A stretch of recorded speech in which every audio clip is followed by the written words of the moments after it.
What's up, everybody, and welcome to a brand new episode of the Hot Mic here live on a Friday on the John Rocha channel. I am John Rocha, joined as always by the Sneider himself in a fantastic summer hat, Jeff Sneider. How are you, brother? Oh, baby, baby. Oh, baby, baby. Got it, boy. Hello. What's going down, man? How are you? How are things? Good to see you. Yeah, you too, my man. It's been pretty nutty these last 41 hours. Yeah. You've been. I'm just catching up on all the stuff. You've been going toe to toe with some Britney people. Is that what's going on?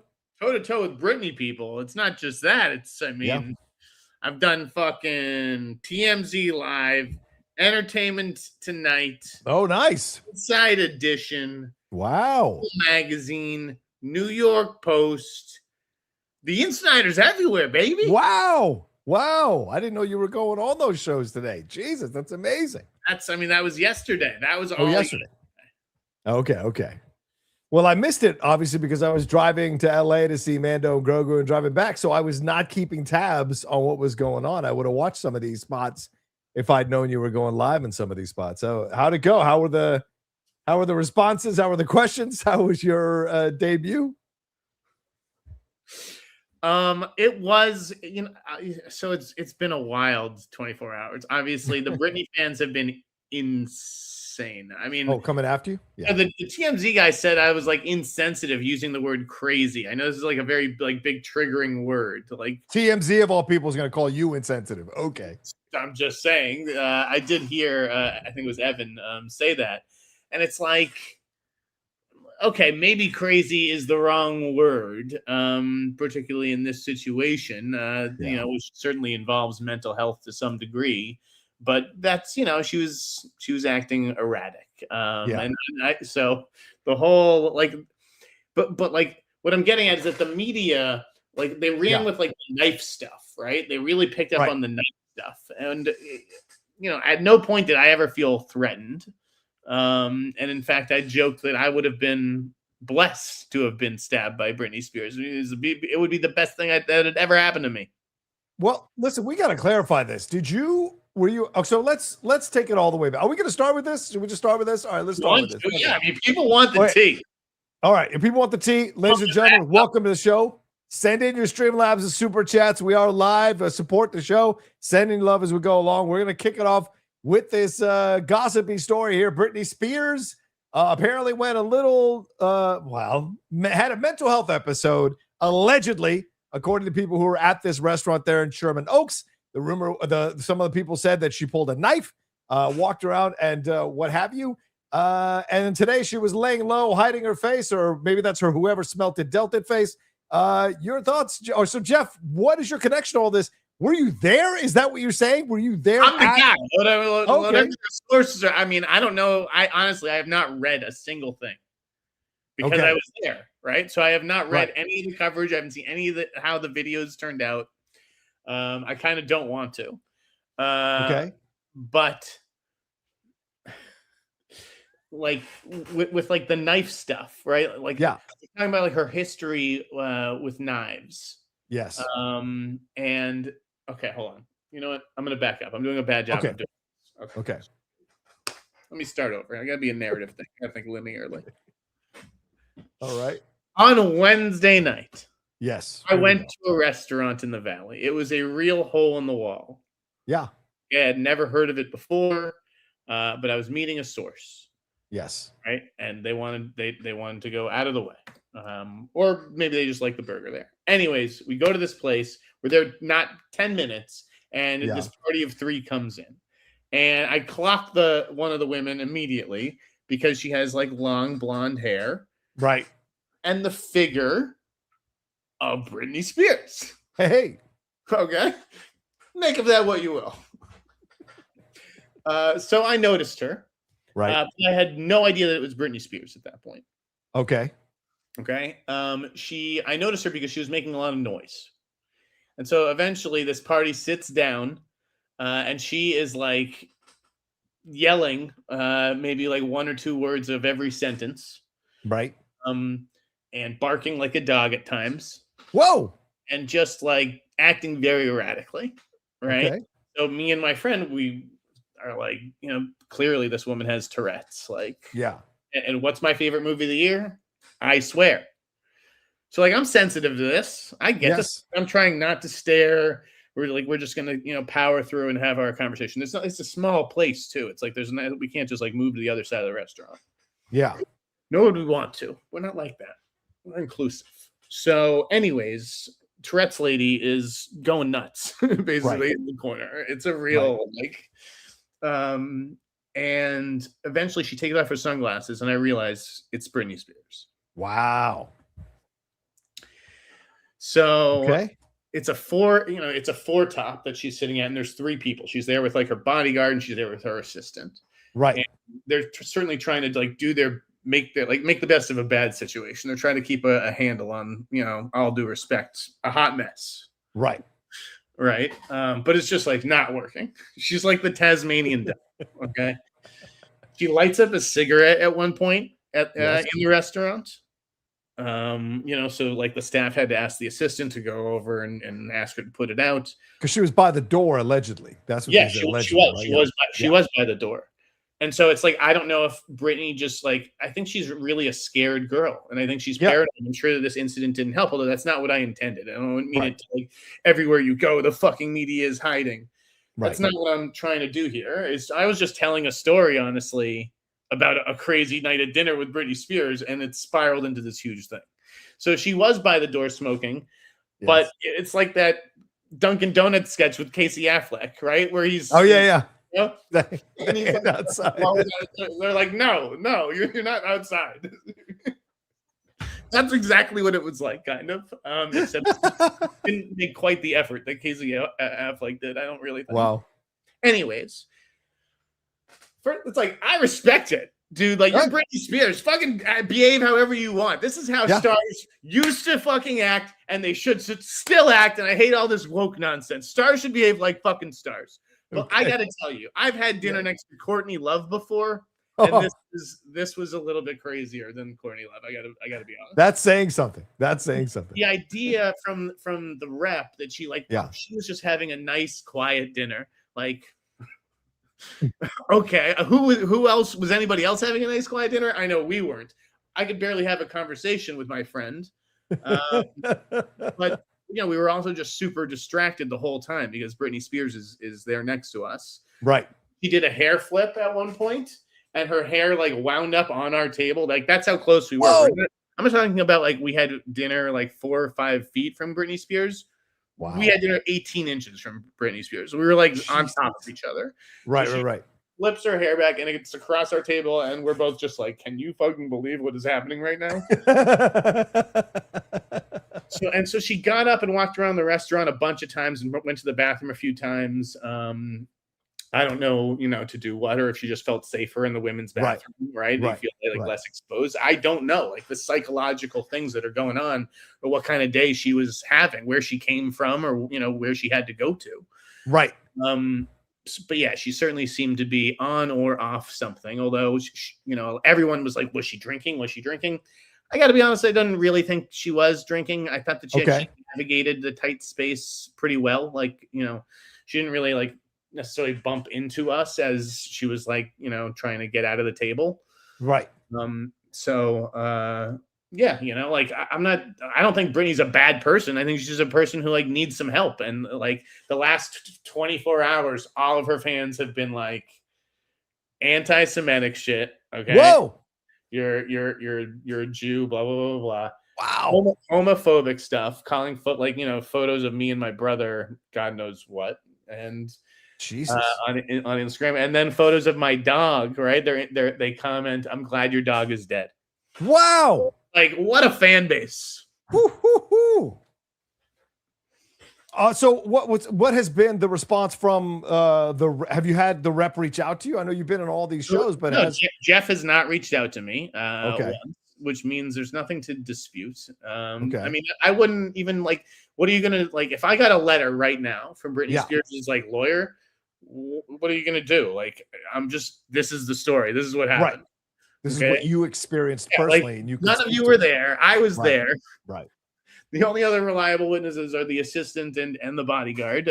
Right. And believe me, my friend who has been working in Hollywood a while and has, done the whole assistant thing, like they were like, this is just a nightmare to work for. Like we felt just as bad as we felt for Britney, we felt for the bodyguard and the assistant because it was like dealing with a toddler. And that's what somebody said afterwards, right? So I spin around and I'm like, guys, what the fuck was that? Like that was wild. And everyone's like, oh my God, yeah, that was insane. And one person's like, did you see that what was like the table underneath it? Like there was just a ton of food underneath. Right. They made like a huge mess. Wow. Yeah, it was.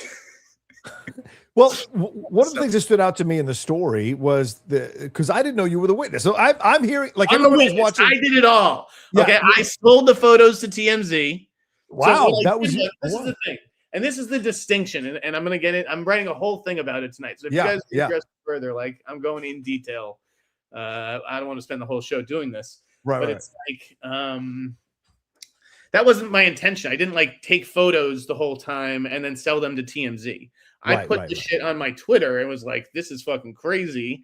Like anybody would, including these Britney fans who are scolding me, right? If they had dinner next to Britney Spears, you don't think they'd fucking go on social media and fucking talking about it? So I'm just relaying what fucking happened. And TMZ came to me. And when TMZ comes to you and they're like, listen, if you delete your tweet right now with your with those photos in it, we'll give you $1,000 for those photos. What the fuck are you supposed to say? Exactly. What are you supposed to say? I'm a fucking independent writer. I'm fucking rich. Yeah. Good point. I'm still begging Rocha for the money. Get it. Rocha's been good to me. So anyways, it's like, I am not rich. TMZ comes calling with $1,000. I'm going to fucking take it. Right. That's why you took the stuff down. And the truth is, I wouldn't have done this if we were at a party together. Right. Like that's a different expectation of privacy. Right. If we, had a dinner, we want to have dinner again, Britney Spears, I'm down. We'll have it off the record. Like no one will ever fucking hear about it. But you go out in public like this, what do you expect me to do? This is a layup. This is literally in my lap. She picked the wrong restaurant on the wrong night to have a situation like this, right? Because of, unlucky. Right, exactly. Very unlucky. And now she's right. You just walked into the wrong bar next to the wrong reporter with a big following. Yeah, exactly. So, wow. Well, one of the things that stood out to me in the story is that what you said, I think, or what's been reported is that she was walking around with a knife and someone felt that they were wondering if she was going to kill somebody. So is that true? Is that being made up? Is that being a little dramatic? That is me. That's not. So you said that. That is me telling you that's what this woman said. Now, did she really feel that way? Is she gonna say, listen, I said that in the moment, but like I didn't actually feel, probably. I don't. There was no. She wasn't threatening. I agree with the rep there that things are being blown out of proportion.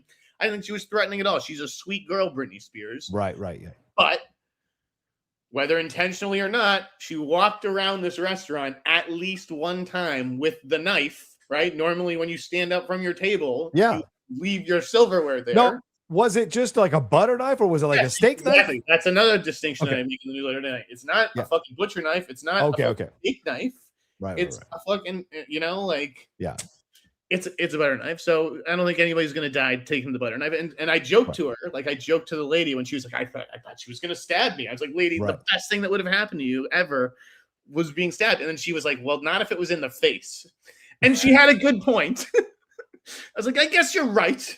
But if you got like stabbed in the shoulder, like that's still $1 million lawsuit, lady. Like again, best day of your life would be getting stabbed by Britney Spears. Wow. What a story. So. Like, don't tell me that I had this whole exchange with her, right? If she didn't see a knife. But here, and this is further proof, isn't it? Like her rep is what we talk about on the show, and some of you all who watch us need to understand why we come from this place on this stuff. Jeff actually witnessed what he's talking about. This isn't from sources. This isn't from people connected and really high up. He actually witnessed it. And you have her rep coming out saying that Jeff's witness account is overdramatic, overblown. It wasn't that big of a deal. So when you guys go, well, the director said this, the actor said this, the publicist said this, the studio said this, be aware. They are always protecting the brand.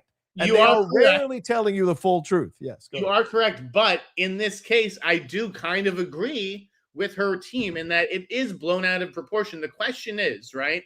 Right. That I'm providing the it's, Yes, right? yes. It's is coming from me. Right. The proportion is not coming from me. Gotcha. The speculation of what it means is coming from the media and from right. That's who gives it the proportion. Right. So I don't feel like I blew anything out of proportion. I've had the same very consistent story to 6 or 7 different outlets. And again, here, this is what fucking happened. And this was my perception of it. I understand that. But I also had dinner with somebody. It's not like I was walking down the street and just like witnessed a crime. Like, I was with someone who was even closer than I was. Yeah. And we were also surrounded by other people in the restaurant. And there was a waitress who obviously spent the night waiting on them. She is going to have the best story, but she's not going to be able to tell it because she'd lose her job probably. Well, did you talk? You're a reporter. Did you talk to any of the other? Like, did you talk to the waitress? Did you talk to the manager? Did you talk to any of these people? I didn't try to get their points of view. No, I didn't need to talk to them. The only people I talked to were the other patrons. Right when I turned around, and was like, that was fucking nuts, guys. Like we just survived dinner with a night with Britney Spears. All I can say for the waitress is that she came over when she was cleaning up and she just said that was crazy. And she started to say something else and she drifted off. She was just like, yeah. Wow. And that was that. That was crazy are the only words I can attribute to a staffer. Right. Oh my God. So did you feel rattled afterwards? Were you a little kind of like, what? Or like, because I lived in LA before. You see some weird shit randomly all the time in LA. So was this any different than what you've seen before? It's definitely a rare sighting. And it's funny. I don't know if you've seen this going around on social media lately, like the list of these are my top 5 celebrity encounters. Have you seen these lists going around social media? Not today, but I have seen. It'll be like Ian McKellen at the grocery store, number 1. I've seen a lot of them lately, but I was thinking about what mine actually were this week, and having dinner next to Britney Spears is probably going to be on that list. Yeah, that would have to make your list for God's sake, especially because of all that came out exactly from that dinner. Yeah. I wasn't expecting. If you ask me what happened, literally I would tell you, oh, Britney Spears went to dinner and acted like Britney Spears. Right. Like, because you're not saying there's no news here, but right. So I asked Bernie Zillio at the New York Post, and I asked the cameraman at Inside Edition, I'm like, what's the big deal here? Like, I really don't understand. Like, and they're just like, it's Britney, bitch.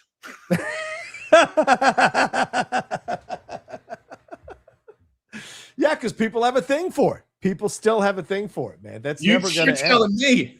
I know. And I'm a fan. I grew up with Britney. I actually think "Hit Me, Baby, One More Time." That's a fucking banger. That's a classic. That's a great song. Yeah, I'm not going to deny that. Of course. So, good God, she's the queen, and I come from a time where stars behaved like stars and not little pussies. Right? Okay. And they did whatever the fuck they wanted. So, more power to Britney Spears. That's how I feel. You go, queen. You start barking like a dog and you're not telling a story that. Meanwhile, still for sale. This is the menu. Who would if I gave you this menu and I had said, how old is the person who did this to this menu? How old would you guess? Wait, say this again. How old is this menu? If I said, here's a menu I found, how old is the person who did this to this menu? 12, maybe 12. Exactly. You'd think that an 8-year-old spent the night folding this fucking menu. This is what I'm getting. Wow. No one's. Well, we do have one of our fans coming in who has a message for you, Jeff. One of our fans. Leave Britney alone. We gotta leave her alone. Of course, we gotta leave her alone. For God's sake. I thought we were gonna get one of those for James Gunn. Leave James Gunn alone. Leave James Gunn alone, new people. James Gunn. If DC calls in the middle of this. What is the possibility that you could get an interview with Britney about this situation for your newsletter? Do you think that's a possibility? I would love that to chop it up with Britney. Like Jeff Raymond you already dragged my name. You're like, this fucking guy's lying or whatever. I'm like, lying about what? That's okay. That's the other thing I wanted to talk about on the show. Yeah. Like the media has just become this person who wasn't there talking to another person who wasn't there, 100%, and disputing the word of someone who was there. Yeah, exactly. That's always the thing. That's exactly right. Yeah, that's where we're at now. Like, wait, your representatives, like, how do they know? Like, okay, so I guess they obviously spoke to Britney. What do you think she's gonna say? Right. So is this? Did you think this was because the speculation? I don't know if you said this in your witness account, but is this her boyfriend, her man? Like, is this or is this more? Was this kind of like? What did you sense, Jeff? You've been on some wild dates. Was this a date? Was this a legitimate connection? What was going on here? No. I don't know who needed to eat because she barely picked at her food. Yeah. You said just a little bit of her fries. She nibbled on the fries. She picked at her burger and had some fries. And her and the bodyguard said, fed each other some fries and stuff like that. And she did say the words, "I love you." But I tell a lot of people I love. I tell you I love you. Right. Yeah. It's not. It doesn't easy. mean anything. Easy killer. Yeah. Did they apologize in any way? Go ahead. It's like, Britney, if this is your man, like, you could do a lot better, honey. You look like me. So. Did any of them apologize while they were leaving for anything? No. Listen. However we want to define it. Yeah. This is most likely a mental health thing, right? Yes. Like, whatever's going on, the root of it ultimately is a mental health thing. I didn't really think I was owed an apology, and like I even typed that sentence in the newsletter tonight, and then like deleted it. Like, well, she didn't apologize for like disrupting it. She doesn't fucking owe us an apology. Right. Honestly, she gifted us with a memorable evening because otherwise it was all of us just going to a shitty burger joint in the valley, and like right. It'd be a forgettable thing. Not just aspersions on the joint. Yeah, I was gonna say, don't say it's a shitty burger joint. Those people feel proud to work there and make their food. It was actually a good burger. I finished my food. I wolfed it down, so it wasn't a shitty burger joint by any means. But like, an affordable place, one of the rare places in Los Angeles, which is why it may have been so surprising that Britney Spears was there. Right. Like, you guys could not have asked for a better like witness or observer of what dinner with Britney Spears is actually like than me. This is like God just putting me in the right place and time. I don't. If you want me on that wall, you need me on that wall. Better I could have done. This is what happened. That's amazing. That's just amazing. Of all the people to be in that restaurant, you were there in that restaurant to see the thing. Amazing. A wild thing. That's LA, baby. I looked at that fucking dinner for weeks. Couldn't get any have a fucking conversation. But what about these? What about the Britney fans now? Like, have they been like? Are you worried about anything? This podcast and understand like where I'm coming from. I'm just a guy who got placed at a table next to her. You're telling me you wouldn't talk about that? You'd keep that to yourself?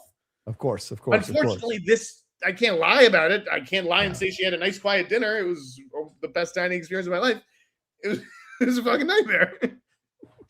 But like, I don't really know what the Britney fans are expecting. Right. I think they wanted maybe an explanation of my motives, and I gave them to you. I didn't rush to TMZ with this story. They came to me, and if you guys would turn down $1,000 in this economy, with gas being what it is, more power to you. Like, I needed that $1,000, so I was going to take it. Right place. I would have had you negotiate for more, but I hear you. You take the 1,000. Back in the day, I'd expense that dinner or that lunch if I was working for Penske. What do you think all these reporters do? You think they spend their own money? Right. It's like first rule of Hollywood. You don't spend your own money. Well, let me tell you something. When you're in my position, whose money are you supposed to spend? Right. Exactly. Good point, Jeff. For sure. Good point, Jeff. For sure. And I'll get that money to you. Jesus Christ. All right. So I know you are. So, all right. Anything more to say on this? We are at 25 minutes into the show. Anything more to say on this, or shall we move on? I'm good. I got yeah. Okay, good. Yeah. Okay. All right. There you go. Well, there you go. That's the Jeff Sneider Britney Spears experience. Thanks to everybody who's already sending in super chats. Let us know what you think about all this. What do you think happened? What questions do you want to ask Jeff? Send in your Streamlabs and super chats as we go along. It's pinned in the chats in the description of the video here on the show. So let's move on to this other thing, Jeff. Since we're 25 minutes, we might as well get to the big stories now that everybody's kind of signed up and lined in here. But Matt Reeves had a hell of a day yesterday, just rolling out a bunch of tweets and essentially announcing everybody who is going to be at this point in the Batman Part 2. We got a lot of people who were revealed. Obviously, Scarlett Johansson, Sebastian Stan, we knew about. Jeffrey Wright, we knew about. Andy Serkis, we knew about. Colin Farrell, we knew about. But James Lawson was mentioned. Gil Perez Abraham is coming on. Sebastian Koch and Brian Tyree Henry, or Sebastian Koch, I don't know how he says his last name, but those are the names that were announced here. So your thoughts on how he did this, why it was so much better than James Gunn on social media, and in the end, was this worth it to do it this way? Because in the end, it didn't really lead to much of other just announcing the cast. Your thoughts? And not even the roles on some of these new people. Well, don't you think that's interesting? Yes. I mean, why do it one way one time and then another way another time? I get it, maybe it's to preserve the mystery. Let me ask you something. Yeah. If that's the case, has the mystery been preserved? I mean, in some ways, but who is Brian Tyree Henry playing? Who is Sebastian Koch playing? We know Charles Dance, who he's playing. But I think more than anything else, this was a way that Matt Reeves showed you how you can hype up a fan base about something and not do too much. And that you only need to put a GIF and a few words. And people were losing their minds, almost similar to the 37 chairs video for the Avengers Doomsday Cast. So I thought this was brilliant marketing, whether it was Reeves' decision or Warner Brothers' decision. I thought this was brilliant marketing. Okay, so what I'm about to say needs to be taken with a huge grain of salt, and I don't want to see it across the internet. I really this is it could be total bullshit. Okay. I got to put my phone down for this. I'll get back to that in a second. I need to finish that, but all right. I got an email this week. It was a fucking crazy email. Okay. It said that someone else is playing Harvey Dent. Whoa! And it said that Sebastian Stan was playing another villain, and that Charles Dance is actually playing Scarlett Johansson's father. Oh, interesting. So here's the thing. Okay. This email comes from someone who has worked on a lot of big movies. Oh, okay. They say they're working on this movie. Okay. I have no proof of that. Okay. This is the kind of person I typically hear from when I, kind of get these kinds of tips. Right. But at the same time, I'm also not the most popular guy. Yes. Right. Yes. It could be a disgruntled so-and-so. Right. Who wants to fuck with me. Yeah.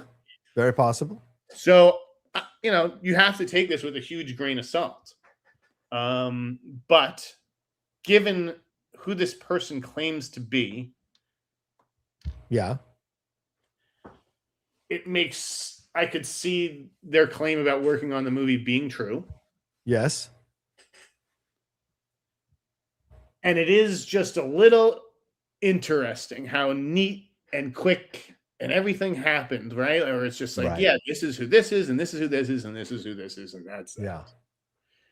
And the fact that Reeves didn't confirm any of that. Right. Officially. I wonder if there's some sort of bait and switch going on. Very possible. I mean, Gilda Dent has been a villain in the comics before.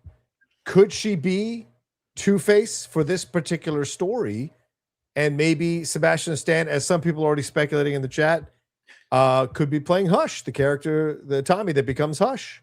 I mean, they've alluded to a serial killer, right? Yes, yes. Who's playing that serial killer? I mean, like I said, Scarlett Johansson could be playing the serial killer.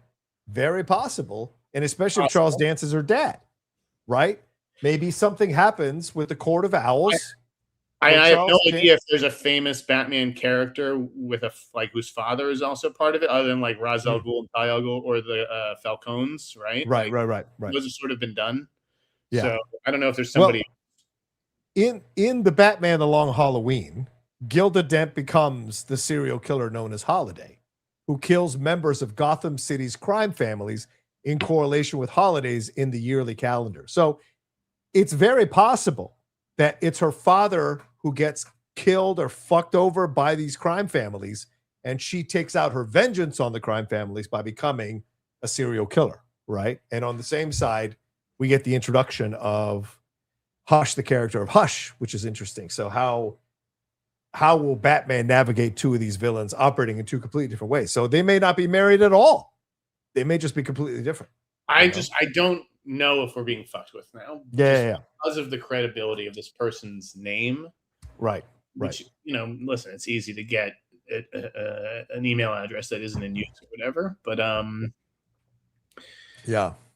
Like it just led me to think about, like, to rethink kind of everything that we've assumed about this movie. Yeah.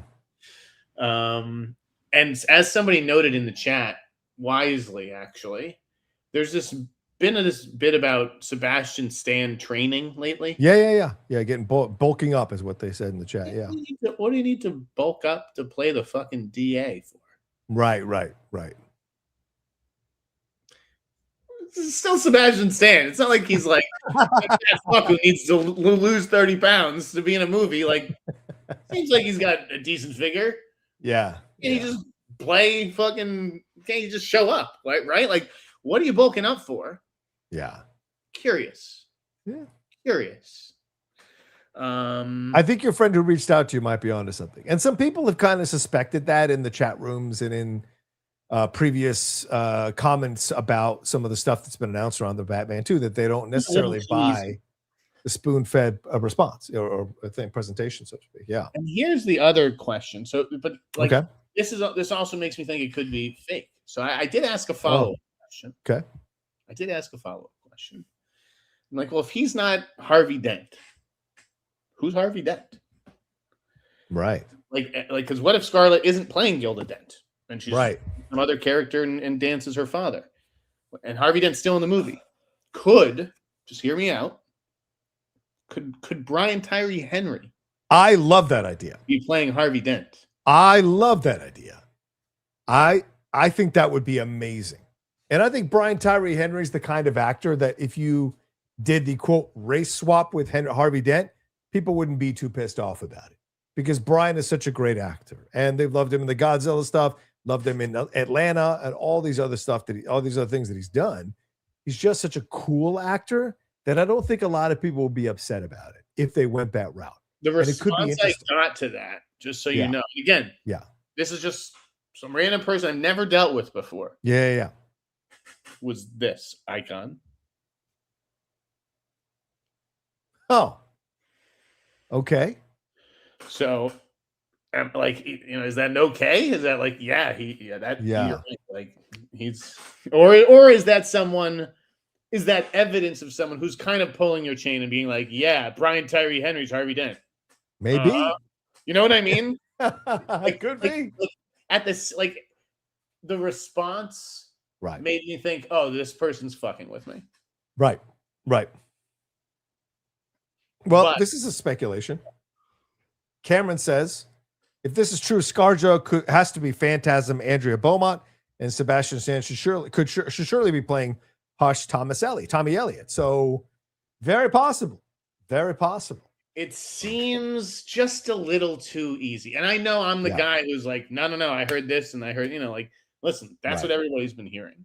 But is there a reason? Is there a reason that we heard that? Did they want us to hear that? Yeah. It's all been a little too easy. Yeah, it's a good point, man. And I know someone's saying, Brian Tyree Henry Bullock. I don't know what Matt Reeves responded to. I saw that he maybe responded to something or liked something. Yeah. Did someone say Bullock or did someone say Harvey? Like, did someone say, oh, he's going to play Harvey, like Harvey Bullock? And he pressed like, being like, yeah, because he's fucking Harvey Dent. I don't know. Yeah. Harvey Dent would just be a way to to make it different from other guys who have played Two-Face, two white guys, right? Having Yes. a black Two-Face, if Yeah. he is a Two-Face. And then the fucking Dent stuff is not that Gloria's been done before, but like Harvey Dent of it all has kind of been done. I'd always heard though that Harvey Dent was a smaller role. Remember, whether it's Sebastian Stan, Ryan, Tyree Henry, I'd always heard that she actually had the bigger role. Right. I don't know. It's confusing. Yeah. I wonder. Yeah. Some people are thinking he could be Bullock. But I don't know how. I could see Brian Tyree Henry playing Bullock because clearly he doesn't have a problem playing ensemble characters as we see in the Godzilla X Kong series. But I mean, such a phenomenal actor. Do you really want to spend him on Bullock? I don't know. You know, I mean, that's not a character that necessarily garners that much like the level of James Gordon or Jim Gordon, you know. But if he went the Two-Face route, a crusading DA who gets acid thrown into his face, that's so interesting, you know. Forgive me about Billy D. Williams. Yes, Billy D. Williams, Two-Face. Yes, you got right in 1989. Yeah, that was the route. He was supposed to be Two-Face in the sequel, but they didn't end up going that route for whatever reason. So yeah, animated. I don't know. Oh yeah, well, of course. Yeah. All right, interesting stuff. But in the end, did you like the way he rolled it out, though, social media wise? Did you think it was a smart move in how to do it? Listen, it was definitely time to make an announcement, especially when they said they're starting in May. And again, I'd heard that maybe it had pushed to June or whatever. Right. We still don't have confirmation that things have necessarily started, but good to get the announcement and confirm just some names, just to give fans like some forward progress. Yeah. All right. Well, let's get into a couple of smaller stories, Jeff. What about this story here? Sam Raimi is apparently doing a remake of one of my favorite scary films from the 1970s with a young Anthony Hopkins called Magic. It's been a while since he directed a film that has this kind of R-rated horror set to it. But yeah, the film came out in 1978 that you see there. Mr. Hopkins there, but it was directed by Richard Attenborough. Some of you may remember as certain John Hammond in Jurassic Park. The story follows a troubled ventriloquist whose life unravels as he becomes increasingly controlled by a sinister puppet, even as he experiences a chance at happiness through a rekindled romance. What do you think about this, Jeff? Do you like this for a Sam Raimi direction or a project? Yeah. He'll be perfect. What are you kidding me? I think he's great. I think it's a really cool choice, and I hope that this movie, pans out and everything. It sounds like it will. Send Help made money, so yeah, which is on Hulu now. If you guys haven't watched it, I watched about an hour of it the other day again, thoroughly. That's a good movie. You guys should watch it if you haven't seen it. Yeah, who plays the guy, or do they give it to a girl? Yeah, well, overall, it's so interesting. 1978 is not 2026. We are much more advanced in our conversations about mental health, as you were just talking about, Britney. Could this be like a commentary on mental health with this puppet that is, or this dummy that is speaking to the ventriloquist and all this stuff? There's a rich amount of terrain to cover and explore as an allegory to mental health that she or he is hearing these voices. So I love this idea. Who would you like to see star? Oh, it's a great question. Who's in a really good place right now that's a character actor that could use a vehicle like this? Like not full A-list, but just like kind of bubbling there under the surface, waiting for a moment. Because that's what he's great at, is finding the kind of smaller actors that are just about to blow. Russell Crowe in Quick and the Dead. Frances McDormand in Dark Man, who really wasn't quite the Frances McDormand we know now. You know, he's good at that kind of shit. What's her face in Drag Me to Hell? Like, you know, it's great choices he makes casting wise. I'll shoot for the stars. Well, first I'll go, if we keep it a guy, maybe somebody like Plemons. Oh my God, that's a great choice. You sold me right there. Jesse would be amazing in this. Oh yeah. And if you're going with a woman, you know who I think would be fucking great is Zendaya. Go. Oh, interesting. People are gonna buy her as a ventriloquist, bro? I don't know if people would buy her as a ventriloquist. I don't know. I don't know if you could do some sort of Cameron Diaz and being John Malkovich type thing with her, sort of ugly her up or something. I don't know. I mean, I don't know. But she's a really interesting actress, and she can open smaller movies. The drama, I mean, forget open. The drama had legs. The drama, I think, made $100 million. Right. Like, if you told me it made 20 million, I would have believed you. Right. But it made 100 million because that's a star. Yeah. And so if you're Lionsgate, I don't know, it might be worth paying a star salary to open a movie like this. I just love the idea of her working with Sam Raimi. Well, just a co-op bet, do you think Pattinson would be an interesting choice? I mean, he is an independent film actor. He's a character actor in a movie star's body, essentially. Yeah. I mean, listen, it's a juicy role. It'd be good for a lot of people. Yeah. I can see a lot of people doing this. And I feel like Sam could use, like, this could be where he's at. Like, these kind of things are where he really shines. You know, so I think it'd be exciting. Aim high with a name, Rocha, right? Or you go with like a young up and comer, like you said. Yeah. Someone who's just about to burst. I mean, look, you could play it with the two leads from Send Help. You could play with McAdams, or you could play with what's his face. Like, it's very possible. That's kind of a good role, right? When it's not so narrowed down and specific. So we'll see what they do with it. You know, like they have a couple of properties, IP properties that they've struggled with. Like, been a while since you heard anything on American Psycho, huh?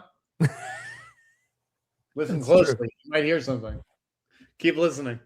It's struggled a little bit with certain IP. I think Raimi is a great addition to the team, though. So excited to see what brings to it. I agree. I can't wait to see it.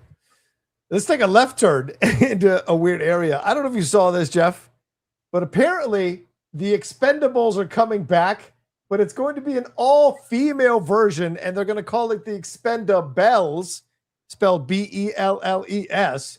It's being described as an origin story set in the late 1990s during the height of the Y2K era tension and geopolitical uncertainty.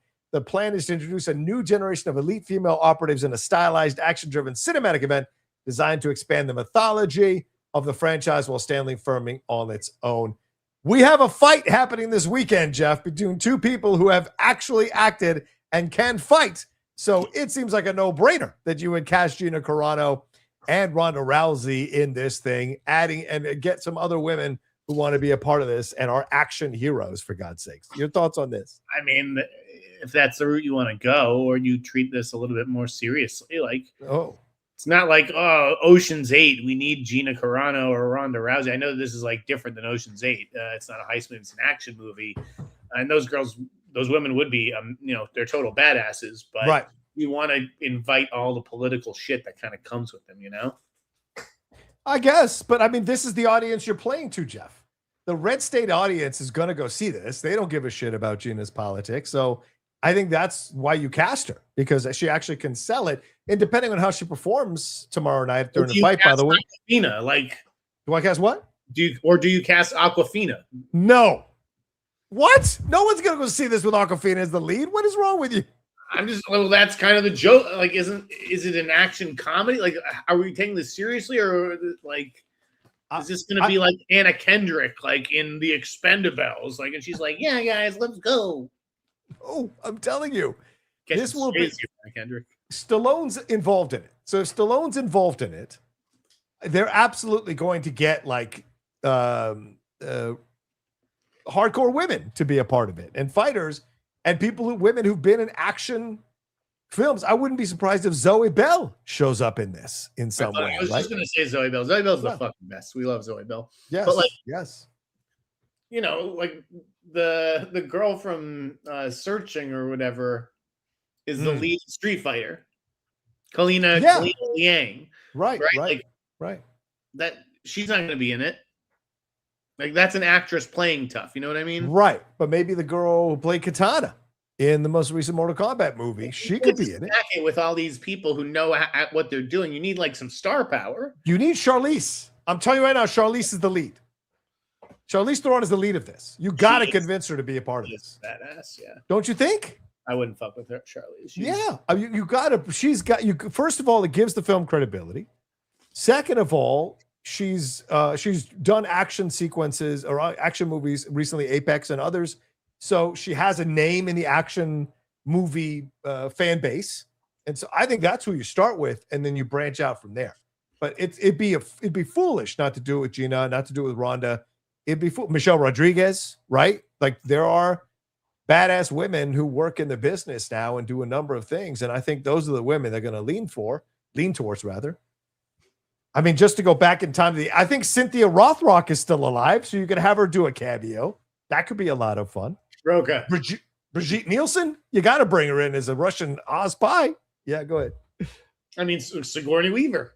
And Weaver, yes, 100%. And the most badass of them all. Yeah. I just Googled to make sure that she's still alive. Forgive me.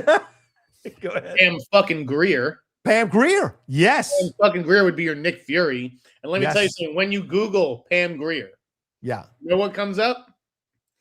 A People.com article from 2 days ago that says Pam Grier says she has orgasms that last 3 whole days at age 76.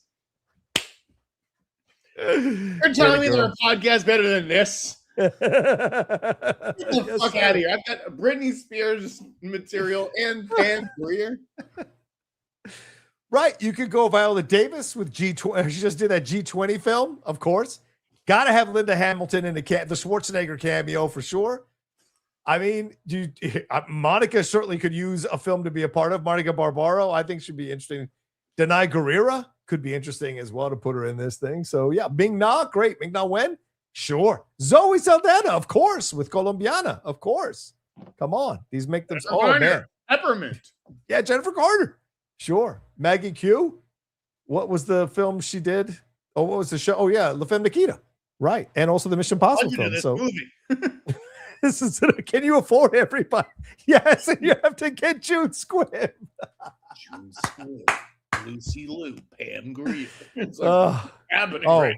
Oh, right there. Uma Thurman. Absolutely. Maybe Uma leads this. That could be possible. Ooh, she is coming back now with Dexter. She's got a little comeback going. She's done the voiceover for the Netflix documentary that's out right now on the Gina Carano Ronda Rousey fight. She voiced the whole thing like a female Liev Schreiber. She was amazing. So yeah. Had the same kind of cadence and everything. It was pretty good. Right, Adrienne Barbeau. I'm sure she's still around somewhere. We're just naming women who have played like vaguely tough roles right now. We're good. Okay, let's move on to the other big story we want to talk about. Well, one of the last two big stories we want to talk about. Jeff, Mandalorian Grogu last night.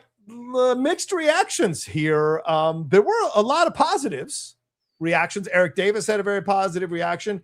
I liked the film. I certainly enjoyed my time in the theater. Would I run back and see it again? Probably not, but I certainly enjoyed seeing the movie for what it was. It's basically an extended episode of the series, but with some really good IMAX work, some really good direction.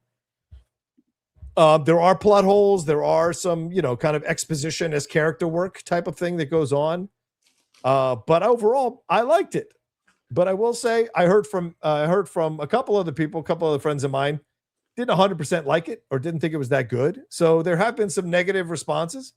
Our friend Griffin Schiller, who I went with last night, didn't like it. He put up his, didn't 100% like it. He put up his post. I liked it more than he did. So, but at the end of my screening, there was clapping and people were laughing all through it. So I think this is going to work for the kids. What do you think about these mixed reactions? Although they've skewed more positive, do you think the film might surprise at the box office overall because it leans towards being a little more kid friendly? I think it's all going to depend on what your relationship to Star Wars is, right? I think I'm going to be able to have a much better time with this movie than some diehard Star Wars fan who's like, this isn't a Star Wars movie. This just feels like another season of the television show. Like, yeah, I don't know that I'm going to fucking care. You know what I mean? Which what to go see it or the reaction to just that it is another. It may it may be another feel like another season of the television show. Right. Certainly costs more than is being reported.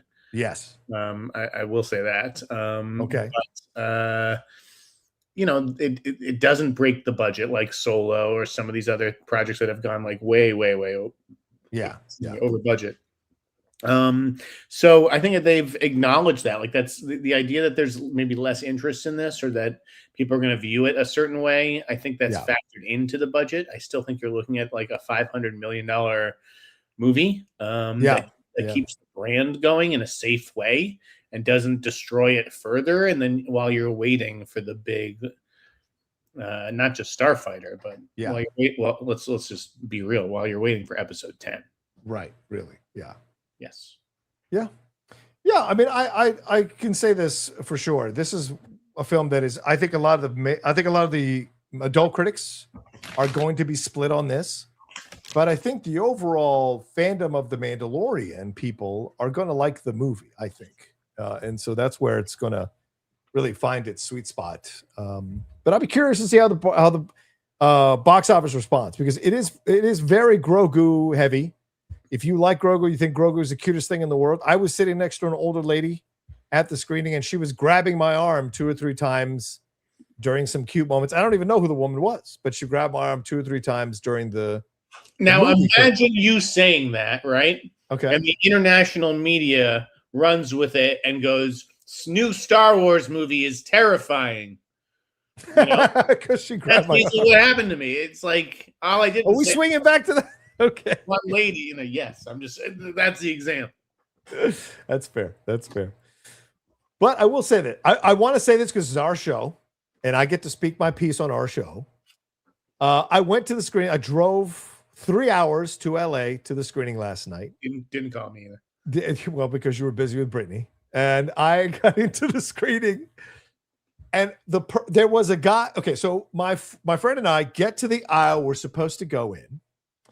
And there's a guy who is sitting on the last seat in the aisle, older dude wearing a cream blazer that looks like out of Ross Dress for Less. And my friend goes past him, says, "Excuse me." The guy doesn't move his legs, doesn't move to the side, doesn't stand up, just sits perfectly still. And as my friend, who has no space between the dude's knees and the chair, hits his knees, the guy glowers at him. So I watch all this happen. And you know me, Jeff. Any chance to jump in the shit, I love it. So I was like, okay, let's see what this motherfucker does for me. So I start to go through and I say, "Excuse me," and he doesn't move at all. And I say, "Hey, thanks for not moving, man." And he goes, "Well, what'd you want me to do?" And I said, "You could stand up and move your knees to let people through." And then he scoffs like a 15-year-old teenager. And then we go and sit down. And after the movie is over, we're walking out of our aisle, and what area is completely covered in the free popcorn we were given, and 2 full Cokes that these lazy assholes couldn't take out of the theater. It's cream blazer guy and his Neanderthal buddy who was sitting next to him. So if anybody, if just by chance, if he's watching this shit, you're a fucking asshole. So I just wanted to put that clear. Move your legs. Stand up and let people through. Don't be a dick, especially at a critic screening, you fuckface. All right, that's how I do let people pass, but I would say I only throw out my trash like 60% of the time. That's insane. I throw out my trash every time. I think people like you should be put in jail. It's like I need these people need to have a purpose. They need to have a role. They got to be able to clean some theaters. If everybody just cleaned up after themselves, John, it'd be completely clean theaters, and then people would be laid off because there's no theaters to clean. No, I fair. I don't mind. Look, everyone's going to leave a little bit of mess, but if you can pick up your mess, pick it up and take it out of the fucking theater. Right. If you dump it, I'm not joking. I'm not exaggerating. If you dump an entire popcorn that is covered on the ground that other people have to walk through, you should be made to lick it up with your tongue. Stay off the floor. That's what you should be made to do. If I ran this country, we'd be a lot tighter. We'd be a lot more disciplined. People would be a lot more respectful. There'd be no cheating. There's no affairs. If you're running a football team, you're fucking monogamous. You can have an affair. Just don't be involved with draft picks. Just don't get involved with trades. Oh, man. ALM, I apologize. He's like, I worked at a theater. Fuck this guy. Yeah, thank you. Thank you. You know how it is. You know, I'm not making a mess. You know, it's just like maybe a cup, maybe a nacho tray. Yeah, that's of course that's expected. But an entire fucking bag of free popcorn. I was just like, I want, dude. I'm telling you, if I felt like going to jail last night, I would have chased that guy out of the theater and fucking had a I confrontation. try. Everyone's like the saint in our comments. Like I was like, everyone returns their fucking grocery fucking card too, right? We do. Jesus Christ. We do. Yeah, there's never a time though. There's never a time where you're like, oh, it's just so far. I didn't get a good spot. So, you know what? I'm just gonna leave it. It's late. No one's coming. No one's gonna use this space. Never happens. We all return our carts and we all throw out all of our trash. And one time I dropped a fucking raisinette underneath my seat. I spent 10 minutes looking for that fucking raisin. I know this, and I'll tell you the truth. The Lady Outlaw always makes us return our cart. Always. She is a fucking drill sergeant about that. You should join the Cart Narcs. That's one of the best channels on Instagram. I love that. I love that dude. For someone to literally murder him. It's amazing. There's a magnet. Right. You're like, I'm going to kill you. So if anybody knows this, cream blazer, it was like he had white hair and glasses. If anybody knows him, let me know who it is because I want his ass. I work at Bonds. Return your cart. I used to spend hours of overtime, unpaid overtime, collecting carts from all over the neighborhood. It's the worst. All right, let's move on to another big story, Jeff. Let's get into. Well, we'll see what happens with Mando. Are you going to see it at all? Are you even interested in Mando and Grogu? Probably going to see it. Okay. Scheduled depending, but yeah, I would like to see it. I would. Okay. All right. Well, Jeff, what are your thoughts on earlier this week? Christopher Nolan was in Time being interviewed, very long interview about the Odyssey. Revealed a number of things, why the armor is the way it is, and pushing back on some of the critics. Also. Gave a defense for Travis Scott being in the film. Also talked about how he's approaching the gods with Cersei being a little more humanistic. Finally, I'm on the right side of history. And then mentioned that Lupita Nyong'o will be playing both Helen of Troy, which I think we'd all speculated on, but also Clytemnestra, the wife of Menelaus and the wife of what's the name? Agamemnon. So she's playing dual roles. I think they're sisters in the story. So she's playing dual roles to be a part of this. And this caused a meltdown online. Totally. Like people went crazy. And I want to bring up the tweets and our responses. Matt Walsh said, in response to the article saying that Helen is the most beautiful woman in the world who's married to Menelaus, gets blamed for starting a war after she's spared away by a prince. It's played by Lupita Nyong'o. Well, Matt Walsh of the Am I Racist fame, not one person on the planet actually thinks that Lupita Nyong'o is the, quote, most beautiful woman in the world. But Christopher Nolan knows that he would be called racist if he gave the most beautiful woman in the world to a white woman. Nolan is technically talented, but a coward, too afraid to do anything but even slightly challenges the spirit of the age. And then, Jeff, you respond. I responded, Matt, please do me a favor and gargle my beautiful white balls and shut the fuck up. Because the most beautiful human being I've ever seen in person, this is true. Yeah. Naomi Harris in 2004. Maybe it's because I was only 22 years old or 20 years old. Forgive me. I'm aging myself. I was 20 years old. Oh my God. Naomi Harris. Black women are hot as fuck. And you look like a less fuckable version of Where's Waldo. Hush, child. Yeah, that's good. And that's one of the rare moments where I was a little more succinct. I just said, but like, am I racist? With clown emojis. Right. And I said, this fucking putz, and the giggling buffoon responding to Elon Musk saying true down there. This is the thing, guys. So dumb. I'm a monster to you. He doesn't return his card. Not all the time, I don't. I try, but I'm not a perfect person. And he doesn't, what the hell were we just talking about? he doesn't pick up his popcorn. Right, he doesn't pick up his nacho tray sometimes in the movie. He just leaves it. Well, you know what I always do? I always got the backs of black women. Black women, yes. I am here for you. I praise you. I hold you up.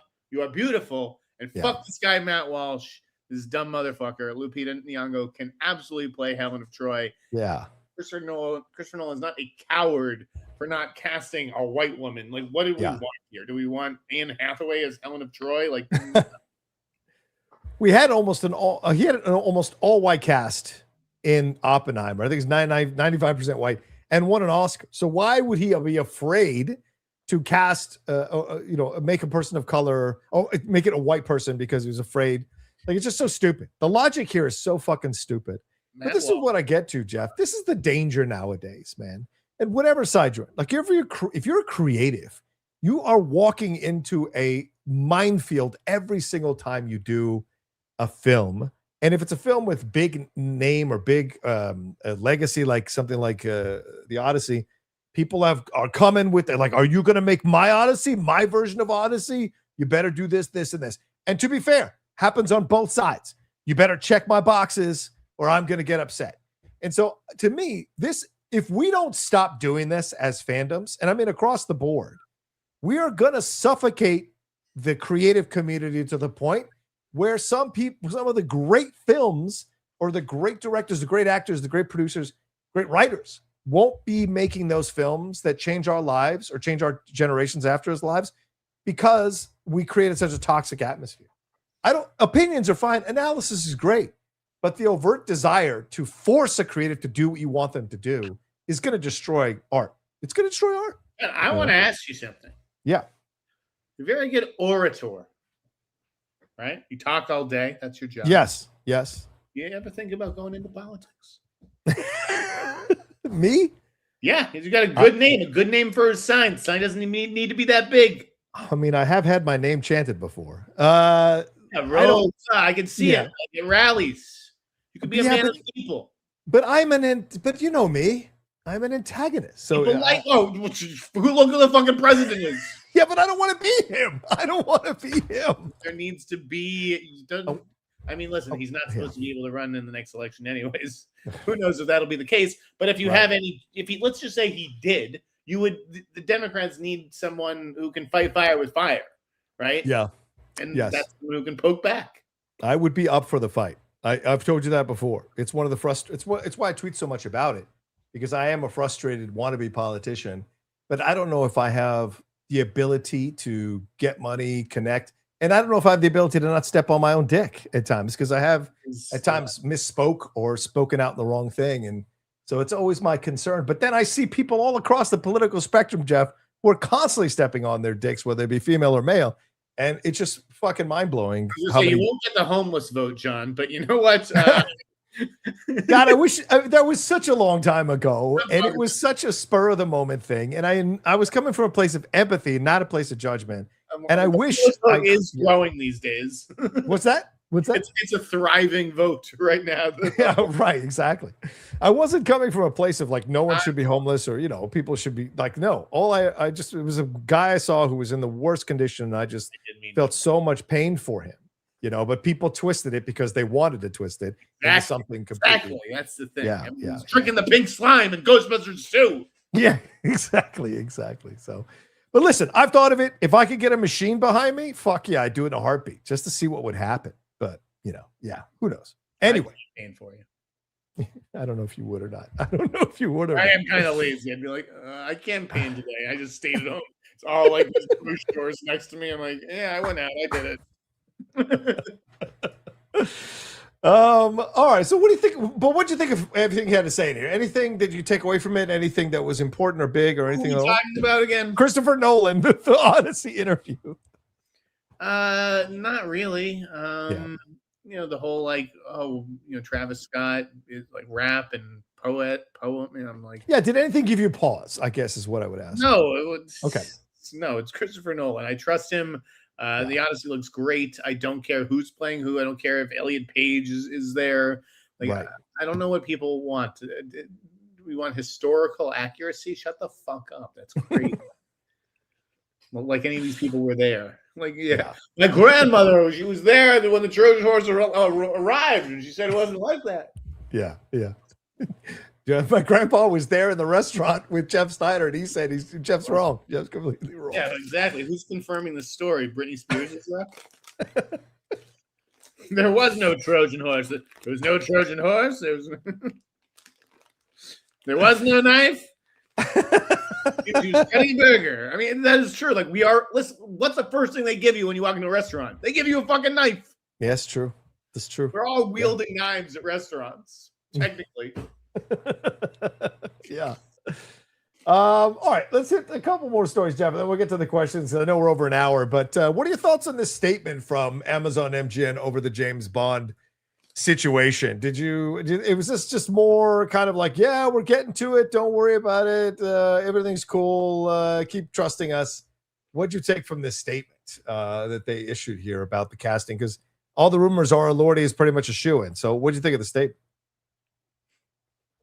A shoo-in. No, I mean, people think of that. Is what I'm saying. I don't think he's a shoo-in. The statement is just like I don't even know what that fucking statement was. It was basically just confirming that Nina Gold is the casting director. Yeah, right. And so I guess if you've hired a casting director, then I guess technically you can say casting has begun. Yeah. But the truth is casting has not begun. Right. Auditions have not started. So everybody just slow down.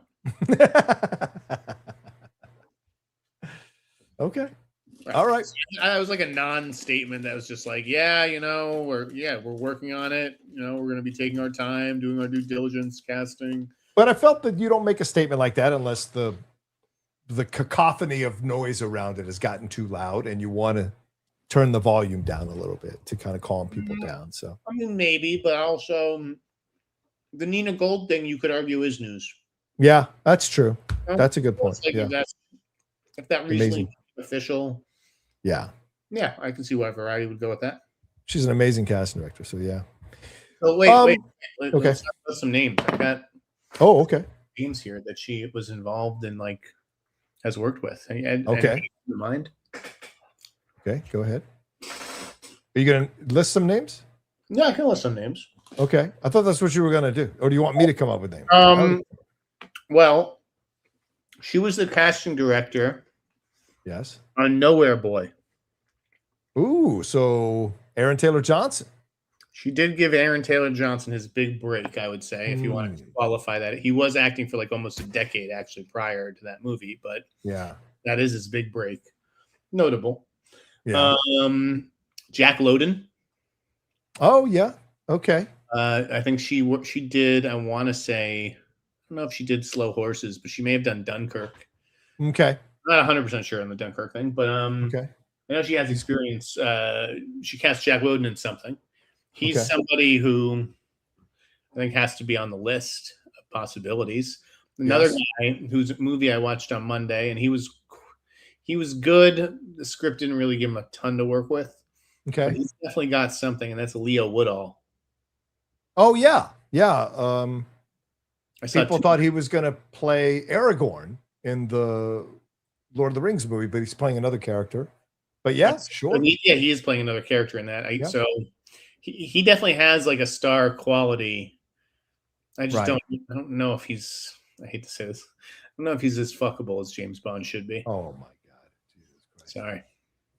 James Bond. Here's she was the casting director for Slow Horses, so you're right on the Jack Lowden thing that she was a part of that. She was also a casting director on Hamnet. So as Mescal is a lot of people have been talking about Paul Mescal. That's a possibility that I thought about. She's done a couple things with Paul Mescal. Yeah. I think she did the Beatles movie too. Oh, right. Yes. No, I can't see him. Right. Did Conclave, Baby Reindeer. Dude, that guy, I would love to get that guy in a James Bond movie. I think he'd be great in James Bond. Again, I'm working on an article. Again, this is why you guys should subscribe to the newsletter, even though you sometimes have such a busy social life. I can't get it out. But I looked at a list of people that she's worked with as far as villains go. Yeah, I think that guy would be great as a villain. I'm not watching The Half Man. Are you watching that show? Did you like it? I've seen one episode, and I liked it. It's just dark. It's just dark.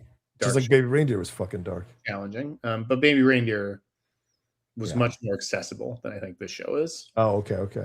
This is like How I May Destroy You or whatever. That one with the hole. The one about rape. Yeah. All right. Okay. What about George McKay? She did the casting for 1917. That guy is striking. I did. I have him on my list. He's 1, 2, 3, 4, 5. I have him 7th on my list. Okay. Again, I'm not sure. Not sure if he's fuckable enough either. Wow. It's like these guys have to be British, but not Daniel Craig. You think Daniel Craig was fuckable when he got the job? Yeah, there was something Timothy Dalton rugged, I think, about him. Okay. That women respond to that George McKay does not have. Okay. What the fuck? What were we, all right. Villains. Okay. So I actually did hear a rumor for the Bond villain. Okay. Before I give you the name, this was the list of names that Nina Gold, who I'd work with, who I thought might make a good Bond villain. Okay. Adrian Brody, Simon Pegg, Viggo Mortensen, Matthew Good, James McAvoy, Colin Firth, Jude Law, Tom Hiddleston, Benedict Cumberbatch, and Jeremy Strong. Cumberbatch would be great as a villain in the Bond film. I love that. The name that I'd heard was not any of those names for a Bond. Again, this is obviously they're going to cast James Bond first, right? They're not casting any villains, so I don't know where the fuck I got this name from. But this is the name that surfaced. Are you ready for that name? Okay. Yes, please bring it on. Wagner Moura. Oh, interesting. Although, would we be falling into the same trap as the Rami Malek situation, where like Rami popped up and people were like, "I won the Oscar. Let's make him the villain in the Bond film." And I have to say, I don't think he was the strongest villain in No Time to Die. I think Wagner Moura is a lot tougher than Rami Malek. Yeah. Okay. I like Wagner. So yeah. Okay. I think he's a lot more masculine than Rami Malek. That's true. I don't disagree with that. Okay. Yeah, I don't have a problem. I mean, if they did announce Wagner Moura was the villain in Bond, I'd be happy with that, I think. Yeah. Okay. Anything more to say on the Bond stuff? No. Jamie just keeps pushing for Oliver Jackson Cohen. He loves that guy. The guy from The Invisible Man, the abusive boyfriend. Oh, I don't know, man. He's so good in that. Like 6'6", he's huge, but doesn't that guy fuckable? He was good in the movie. Yeah. He's a good-looking guy. He was good in Invisible Man, but he's never really been. He's like a better-looking Jake Gyllenhaal. Dude, I gotta tell you. Jake. Did you see? So everybody's seeing Obsession this weekend, right? Oh yeah, right. That's right. It's out this week. That's right. Oh, okay. We'll do a little. I'm gonna put this in the newsletter too. But like box office wise, Obsession is gonna make $14 million. I think. Okay. It cost less than $1 million. Wow. Yeah, it had $2.5 million, I think, in previews. That bodes well for a film like that. 14. Yeah. And I think that Backrooms. What do you think Backrooms is gonna open to? Very tough to say. 7 or 8? What do you think? $7 or $8 million? Yeah, you think way less or more? I think Backrooms is going to open to close to $50 million. 50? Wow! That's my prediction. You heard it here. What? Backrooms. Right now, the last tracking report was 20. Okay. I think it's going to go to close to 50. All right. I guess I'm wrong. Tracking between 20 and 30. Wow. I guess there's a little more. Right. You guys tell your friends on the box office Oracle. A little more awareness than I anticipated. Okay. What? Okay, wait. The other thing. Did you see Is God Is? No, but it's getting incredible reviews. It's not incredible. The movie's definitely not incredible. Well, I'm saying the reviews have been great for it. Yeah. I liked it last night. Okay. I wish it had been a little bit better, but I gotta give one guy credit. Both the girls are great. You know, the two black girls who star. Yeah. Sterling K. Brown, dude. Oh man, come on. Sterling's this guy is terrifying. Yeah. Terrifying. Yeah. Would love to see him as a serial killer in something. He could be a great James Bond villain, don't you think? Sterling K. Brown? Yeah, I do. He was so fucking good in this movie. He's only in it for like 20 minutes. Yeah. Terrifying. Because he's the dad of the girls, right? Speaks in like a very slow, monotone voice like this. And it was so chilling because you just know this is like a fucking front. Yeah. It was like when you think of like great screen villains of the last like 20 years, like Calvin Candy comes to mind with Jake. Oh, yeah, of course. And I thought about Calvin Candy during this. I was just like, oh, this guy's a sadistic, evil fucking prick monster. Wow. All right. Yeah, because I mean, like, he's been great in Paradise, the last 2 seasons of Paradise. That dude's a fantastic actor. American Fiction. Yes, in American Fiction. Yeah, because I didn't watch This Is Us. That was just way too cheesy for me, so I never watched it. But like the other stuff he's been in, I've loved Sterling K. Brown. There's so much emotion just kind of sitting there, and almost every line he delivers. I love it. All right, let's get to the. Oh yeah, one last. We should say this as well, Jeff. Two recent passings this week. We lost Donald Gibb. We lost Ogre Jackson from Bloodsport and a number of other TV shows and movies. One of my favorite guys, dude. Growing up in the 80s, man, you loved him. When Ogre became the good guy in Revenge of the Nerds, you cheered for him becoming a nerd in the subsequent sequels. And of course, he's so great in Bloodsport. Maybe not the best actor, but certainly a striking presence, no matter where he was or what he did. So, your thoughts on Donald Gibb, man? Loved him as Ogre. Yeah. Love Revenge of the Nerds, a movie that could never be made to get to today. Well, you'd have to change a couple of things, but yes. They were going to remake it, and then they shut it down in the middle of the shoot. Wow. Why? You never knew that? No. It was going to be a Fox Atomic movie. Who was starring in it? Remember Fox Atomic, though? Oh, yeah, a long time ago. I forget who the leads were. I could look it up, but it shot for a couple weeks at least, I think, at Emory. Wow. And then I think Emory found out some of the stuff that was in the script maybe was not in the pages that they were initially presented with. And I think that they kicked the production off, and they said, you can't shoot here anymore. And the studio just pulled the plug. They're like, we're not going to scramble to find a new place or anything. It's done. Wow. Yeah. Yeah. Oof. The pick was it was being directed by Kyle Newman. Yeah. I found the Variety article saying that there was, yeah. All right. It didn't say who was in it though. I don't think. Wait, hold on. I'm sure that it did. Before. Oh, Kristen Cavallari was going to be in it. Yikes. Yeah, I don't know if you're robbed. Yeah. I think it'd be funny to do a reverse of Revenge of the Nerds, because the nerds are now in control of the entire fucking world. What if a bunch of jocks were getting 100%. Bullied by nerds? Don't you think? That would be interesting. That's been pitched, I'm pretty sure, around town. But you're right that the timing is better than ever right now. Revenge of the Jocks. I would argue the nerds have gotten even worse than the jocks ever were, because the jocks weren't smart enough to cyber stalk you and cyber do all these kinds of things. I'm not saying that dudes don't do that to women, of course, nowadays. I'm just saying back then it was a different kind of situation. So I think it could be fascinating to see it from the jock's point of view, what it's like to be in a nerd world and what they try to do to get back at you and try to step on you.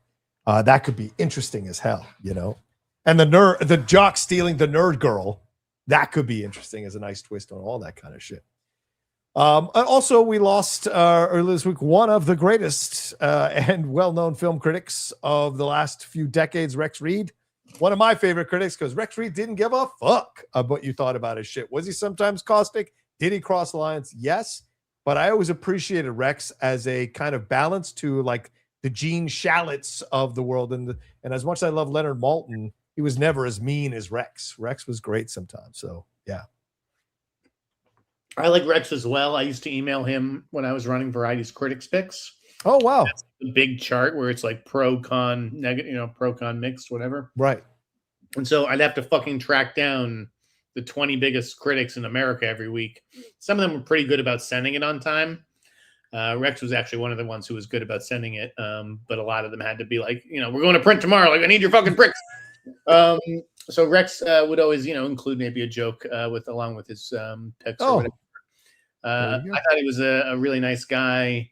He certainly, was one of the greats. And there just aren't a lot of critics left like him.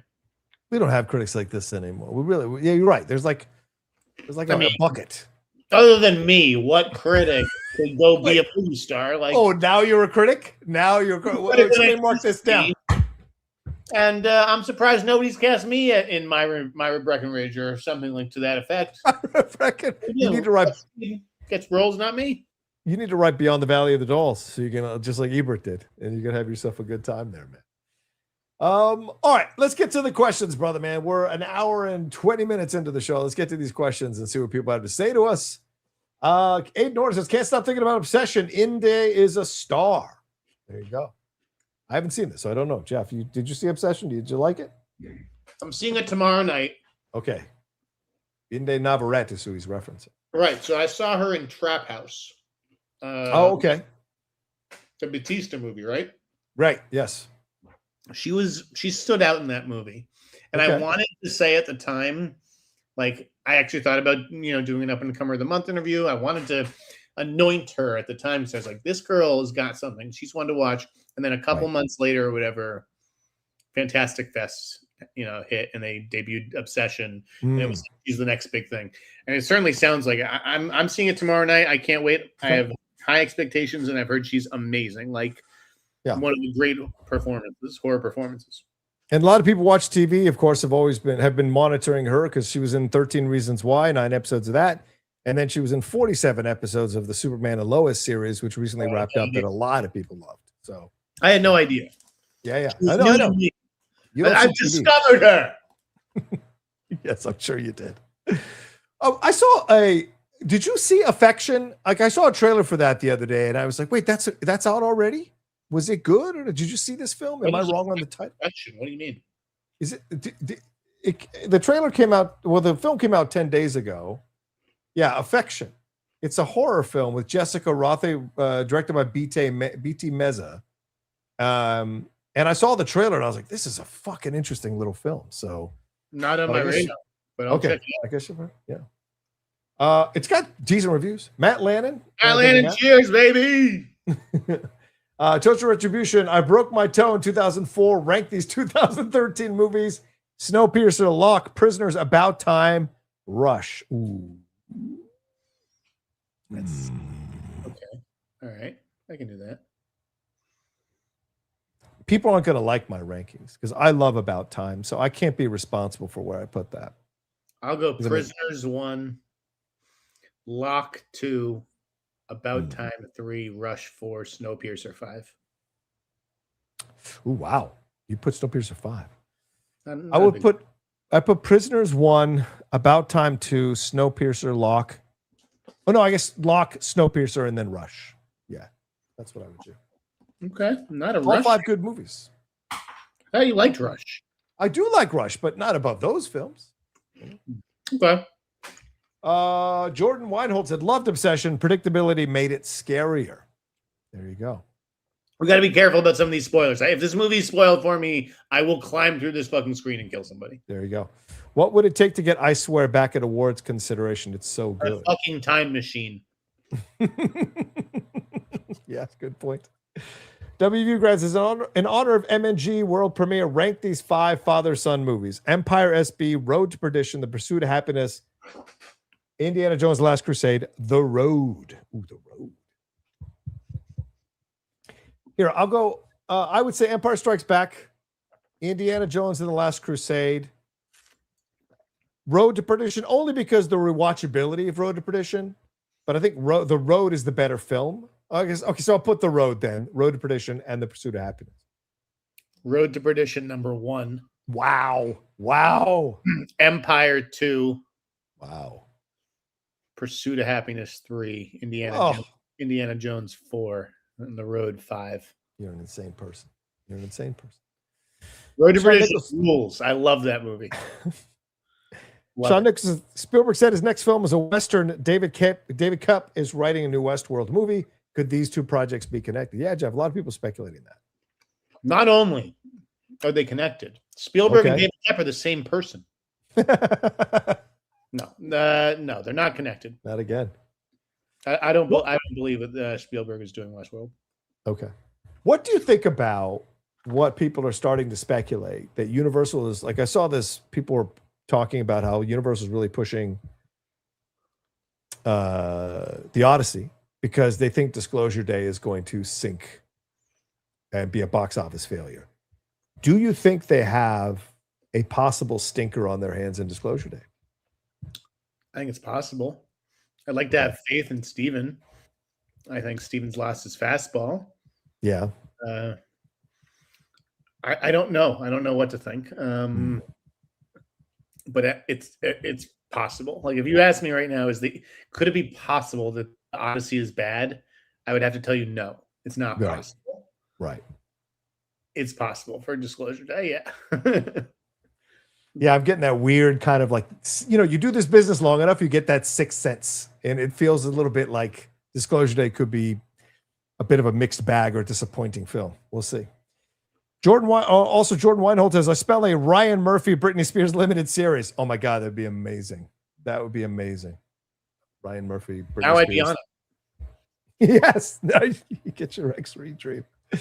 Who would play Jeff Sneider in the series? That's what I want to see. They'd probably cast somebody like a real jackass.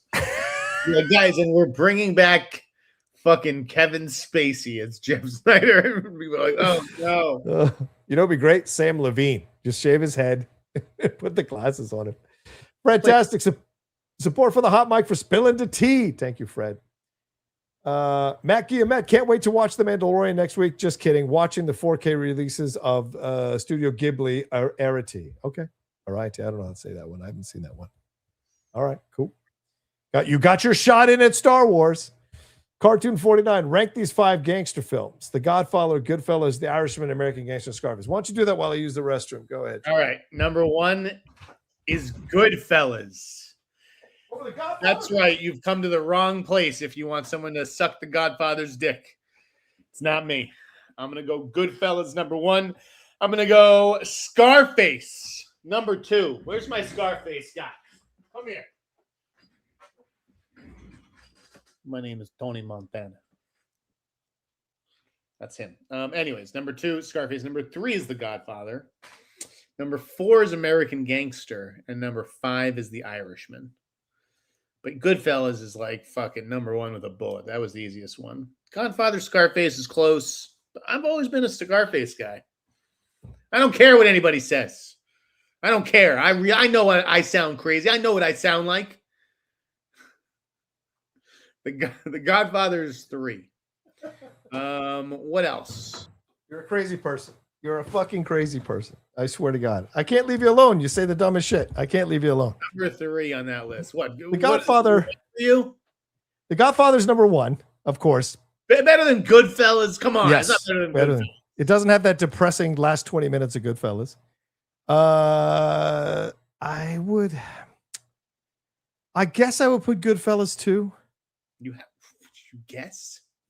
Then Scarface, then The Irishman, then American Gangster. The Irishman could rank above Scarface in the next few years. Crazy talk. What? I love The Irishman. Love The Irishman. Dude, I love Scarface is badass. I mean, Scarface is fun, but it's not a well-made movie. I mean, there's plot holes left and right in that movie, bro. Come on. Dude, The Irishman's definitely 5 on that list for me. American Gangster's a little overrated, but I agree with that. I'll never see that again. Wiley says, Gen support. Jeff, can we get a code Britney so I can get the newsletter on discount for tonight? Code Britney, exactly. That is the discount. DM me, code Britney, and you'll get 40% off the newsletter. If you're a new subscriber, Wiley, if you're just subscribing now, I don't know what the fuck. That's for new subscribers. Zion Miguel, do you all think Wembanyama should be the MVP over SGA? He's more valuable to his team than SGA to the OKC Thunder. Who do y'all think can beat the Knicks? I think, first of all, I reject the premise of your question because I do not think Wemby is less valuable, is more valuable to his team than SGA. I think the Thunder wouldn't be nowhere near where they're at there without SGA. He is the engine of their team. Tough call. I think Wemby is actually the most valuable player to his team. Okay. Just because so much that they do runs through him, and like he's key to their defensive identity. But I have no problem with SGA winning. Yeah. Wembanyama is going to win plenty of MVPs, and maybe next year is when that starts. Yeah. I think both of them could beat the Knicks. I think both of them could beat the Knicks as well. I think the Knicks just getting to the finals, that's going to be enough. If they can get, we'll see if Cleveland closes it out tonight. But if it's Cleveland, New York, it's not a guarantee the Knicks get in the finals. I'm telling you right now, because Cleveland can shoot, dog. They can shoot. LA Nerd Girl sending support. Sorry, Jeff, about the BS fan base coming for you. Total BS. The Britney Spears fan base. Yeah. Exactly. Yeah. Well, fan bases aren't. It's short for fanatic. You're not dealing with a lot of stable people. Zymigo, any early best actor, actress, Oscar noms predictions? Can Timmy actually get a nom from Dune, Sebastian Stan, Matt Damon, Cruise? Hey, why are you not talking about Sandra Huller's 55-minute standing ovation, Jeff? Why aren't we talking about this? I heard it was 57, actually. I had it at 57 on my watch. Over under 55 minutes. Yeah, Sandra Huller, is that the best we can do these days? There's like seven movies in competition at Cannes. Yeah, she's fine. Timmy's been nominated for Dune before, hasn't he? Yes. Yeah, so Timmy could definitely get a nom, especially for shaving his head. Hello. Cruise potentially for Digger. I mean, that could go either way. I think so. Sure. Matt Damon, you'd think. Gosling potentially. Certainly Gosling. Yeah. And Sebastian Stan has, Fjord, right? Yeah, Fjord coming. Yeah. Looks like Damon Lindelof. So. Right. That's just a Damon Lindelof movie to me. I see some people talking about Malkovich in that Wild Nine. Yeah, the Wild Horse 9. I've heard he's really good. I've heard he's excellent. So listen, somebody's not going to make it. So yes, it might be Timmy. It might be Cruise. But if you expanded the category, more people could make it. Just saying. Nate verse VR. Can we expect Paramount make Pattinson in the DCU? Paramount to force James Gunn to put Pattinson in. I don't know. Who knows? Who knows? Jeff, who fucking knows? No comment. Jordan Weinhold. She gifted us with a memorable evening. There you go. Yes, that's a quote. JLM 219. Years ago, I saw a Britney Spears versus paparazzi car chase in Studio City. It was so real. Oh, I bet. Oof.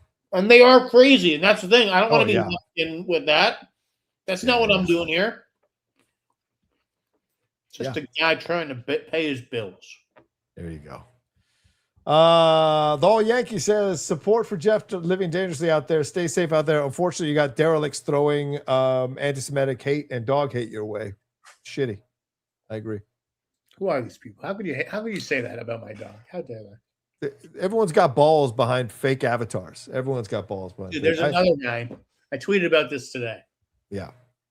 The last couple of weeks, this guy's been hounding me for Seth Rogen's email address or someone's email at Point Grey. He's like, nobody's responding. Do something. I'm like, listen, man. Like, I tried to be nice and entertain him for like the first week or two. This is why I don't talk to you. After like third week, it was just like, I don't know who you are. So I'm not going to vouch for you. Yeah. Okay. Not 2 days after sending this message. Yeah. I'm looking at my friend has announced that his mother has died on Facebook. Yeah. And this guy is in the comments section being like, I sent you my script or I sent you an email. You never fucking responded. You're a piece of shit. I'm glad your mom's like, what the fuck? Yeah.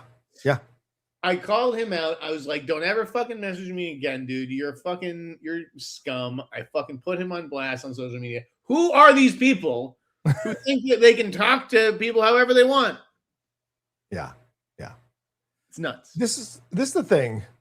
This is why I stay away from fans trying to do stuff. I just stay away helping. I don't do anything because I've been burned when I was first starting the game in here and I learned my lesson. I never. And some of my co-hosts get mad at me, but that's how I'm built. I know what happens. So for some fans, if you're too nice, they fucking want it all. And you can't just give a little bit. They want it all. So I've just been like, nope, nothing. I keep a distance on purpose. Cartoon 49 thoughts on I try to talk to all the fans because some of them have information. Some of them have been really helpful. And listen, a lot of fans that's have been different. Sweet. Sure. And that's who's driving my newsletter. Like I said, right. I work for you guys now. The fans are my boss. But man, the way some people are behaving these days, I know. It's wild. There's an entitlement. All these guys lately, they feel an insane entitlement, I know you worked hard to get to where you are. How can you help me skip 45 steps so I can be at the same level as you? It's like in a Schmodown. Some of those guys came into the Schmodown and thought, well, now I'm on the same level as everybody else because I'm in this game. Are you fucking crazy? And then when they left the game, how did their YouTubes go? How did their YouTube channels go? How did their movie review shows go? Exactly. It's a whole different situation. Just because you're in a certain arena does not mean you now have all this clout that everyone else has built up working for hard in this arena for years before you showed up. It's just the way it goes, man. People want shit handed to them. They don't want to work for stuff anymore. President Rocha would make you work for stuff. You're going to earn everything you got in this country, for God's sake. Cartoon 49, thoughts on Byron Allen buying over CBS a late night? Ugh. A great move by him. For him, yes, 100%. And probably a good move for them. Like they were probably just hemorrhaging money there. Like they're gonna make money now. With what? Comics Unleashed? He's buying this. It doesn't matter. It doesn't matter how it performs. He bought it. Yeah, we'll see. We'll see. What do you Cartoon mean? 40, because the numbers are shit for that show. Doesn't matter. That's on him. Yes, but you're using valuable airtime where you're not recouping. It's not that. I mean, it's valuable airtime, but they have to program something. They have to pay for something to put in that slot, and whatever they pay for is not going to be worth it. So why not let some other guy fucking pay whatever we want from the time slot, and then it's on him how it performs. Who cares? That's true. Yeah. Good business on CBS's part for sure. We'll see. Cartoon 49. Shout out to Jeff calling out Matt Walsh over the Odyssey. You called him out? Oh, yeah, right. Exactly. We played that already. Alice Smithy, do you guys have any info on the announced Westworld movie being written by David Koepp with a major mystery director attached? I assume this would need to be rated R, so I doubt it's Spielberg. I don't know anything on this. Jeff, you heard anything on this? I mean, that's the Westworld movie. No, I haven't heard anything. I have no idea who the mystery director could be. All I know is like who's busy. So yeah, it's hard to say. I mean, we'll see. Didn't David Koepp write the last Jurassic movie? Yeah, I'm not excited about David Koepp writing anything nowadays. So all right, so wait a second. He did the last Jurassic movie. Yeah. Still haven't confirmed my story about Gareth coming back for the next Jurassic movie. Oh, Gareth Edwards, yeah. What if it's Gareth? Who directs that film? Who directs Westworld? I could see that. I'm sure he'd love to sink his teeth into a Western. I mean, it's this thing. David Koepp also wrote Black Bag, which a lot of people really enjoyed. You know, Gareth did the robot thing with the creator, right? Yeah. Yeah, so it's possible. I don't know. Jordan Weinhold, Evan Peters, Margaret Qualley, Zendaya for Magic. No to Margaret Qualley, but the other two I'm in on. I'm not a Qualley person. I'm not a Qualley person. Evan Peters. Yeah, I like Evan. He's got a good face for that kind of thing, too. Thought Yankee advertising for Magic BITD, nightmare inducing. What is BITD? I don't know. I don't know either. Can you tell us in the chat, Thought Yankee? I don't know what that is. Magic BITD. We'll see. I can't decipher it. Nope. Support for Pam Grier Scoop. News we need 100. Right. 3-day orgasm. She's 76. She can't stop coming. I love it. Get it. Francis Lopez, what's up? Francisco, he says, so Dance as ScarJo's dad, it really smells like she is Andrea Beaumont and Dance is Andrea's dad, Carl Beaumont, if it's true. Right. Yeah. Very possible. Yes. Jamie's a good idea here, actually, for Magic. Okay. A guy who impressed in recent lead roles. Okay. Who's been a little quiet. That boy's name is Zac Efron. Oh. I could see Zac Efron doing that. With Sam Raimi? Yeah, I could see that. He was really good in I Iron like Claw. Zac Efron more than most people, I think. He was good in Iron Claw? I thought he was great in Iron Claw. Yeah. I didn't think he was that great in the Ted Bundy movie, but I thought he was really good in Iron Claw. So, but I think Sam can bring the best out of him for sure. I just hope Hollywood doesn't forget about him. I really thought that the Will Ferrell comedy was going to be like a big deal, and it sounds like that thing's just going to streaming. Oh, the Hawk or whatever?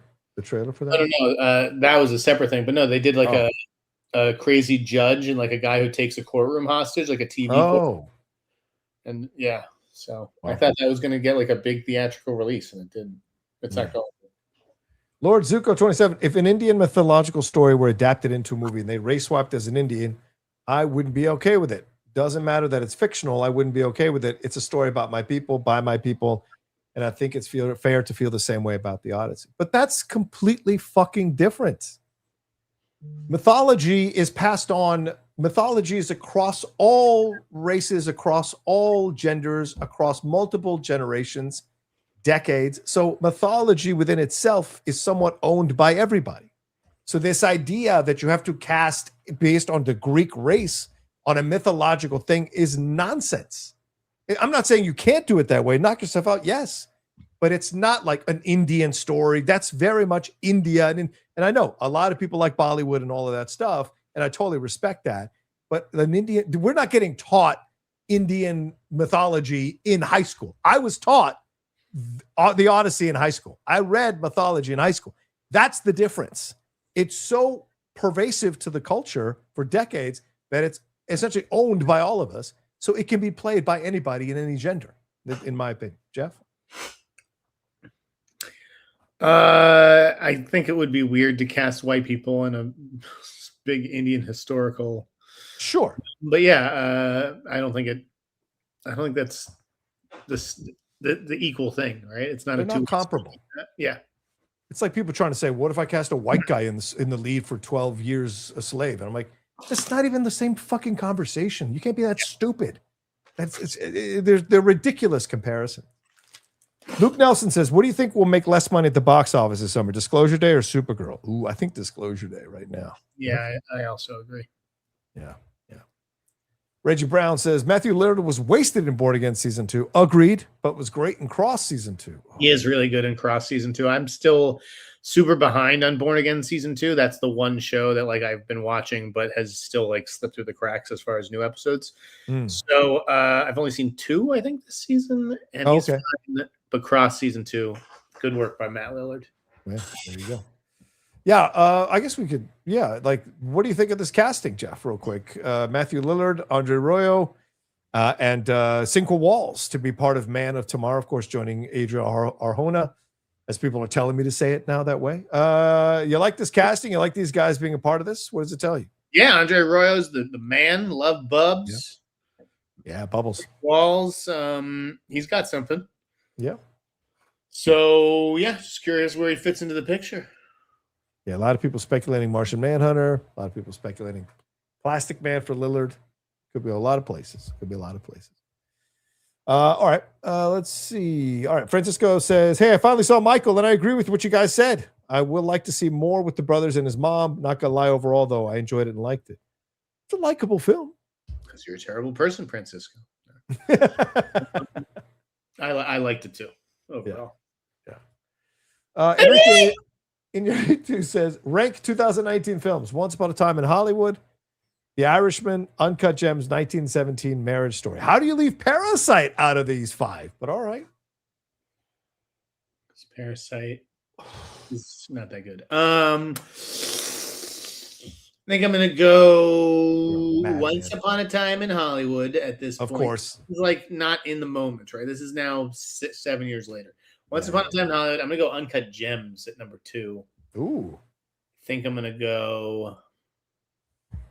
This is tough. I think I'm going to go Marriage Story still for number 3, 1917 for 4, and The Irishman is a distant 5th. All right. So I would say 1917, number 1. Wow. The Irishman, number 2. Wow. Probably Once Upon a Time in Hollywood, 3, but I still hate those last 15 minutes, which are completely unearned. And then Uncut Gems, and then Marriage Story. Huh? Not an Uncut Gems guy? Yeah, it's like being inside the mind of Jeff Sneider for 2 hours, and I'm not really... I deal with you 2 hours a week, and that movie was way too close. When you're exhausted. Rocha fucking passes out at 6:01, guys. The lady Ella would tell you, I go on the couch and sit down and lay down for 2 hours after. Woe is me. You're like a wild horse. Holding on to you is like holding on to a wild horse sometimes, man. It does. That's what she said. Hey, WV, here's a start to John's political aspirations. Oh, thank you, man. I appreciate that. Enrique Inarritu. All right, dudes, who is a better director and what makes them better? What is the single best film in combined filmography? Spielberg versus Scorsese. Oh no, I can't choose. They're two completely different directors. It's tough. These guys make very different movies. Yeah, I can't compare those two. I think... Scorsese is Cope versus Coppola. That's an argument. That's a debate you can have. These two are so wildly different Schindler's List is the only thing that could possibly be a Scorsese film that Spielberg's directed. And there's almost and Scorsese's always failed trying to do. I feel sick to my stomach about it. I'm going to say Scorsese. Yeah. I can't say which is the better. That implies someone is better than the other, and I really don't think because Scorsese can't make a mainstream entertainment film like Jaws. Right? You're going to live the rest of your life. And you're going to get a box of movies, okay? There's 2 boxes to choose from. One box has Steven's movies. The other box has Marty's movies. Which box are you choosing to live with the rest of your life?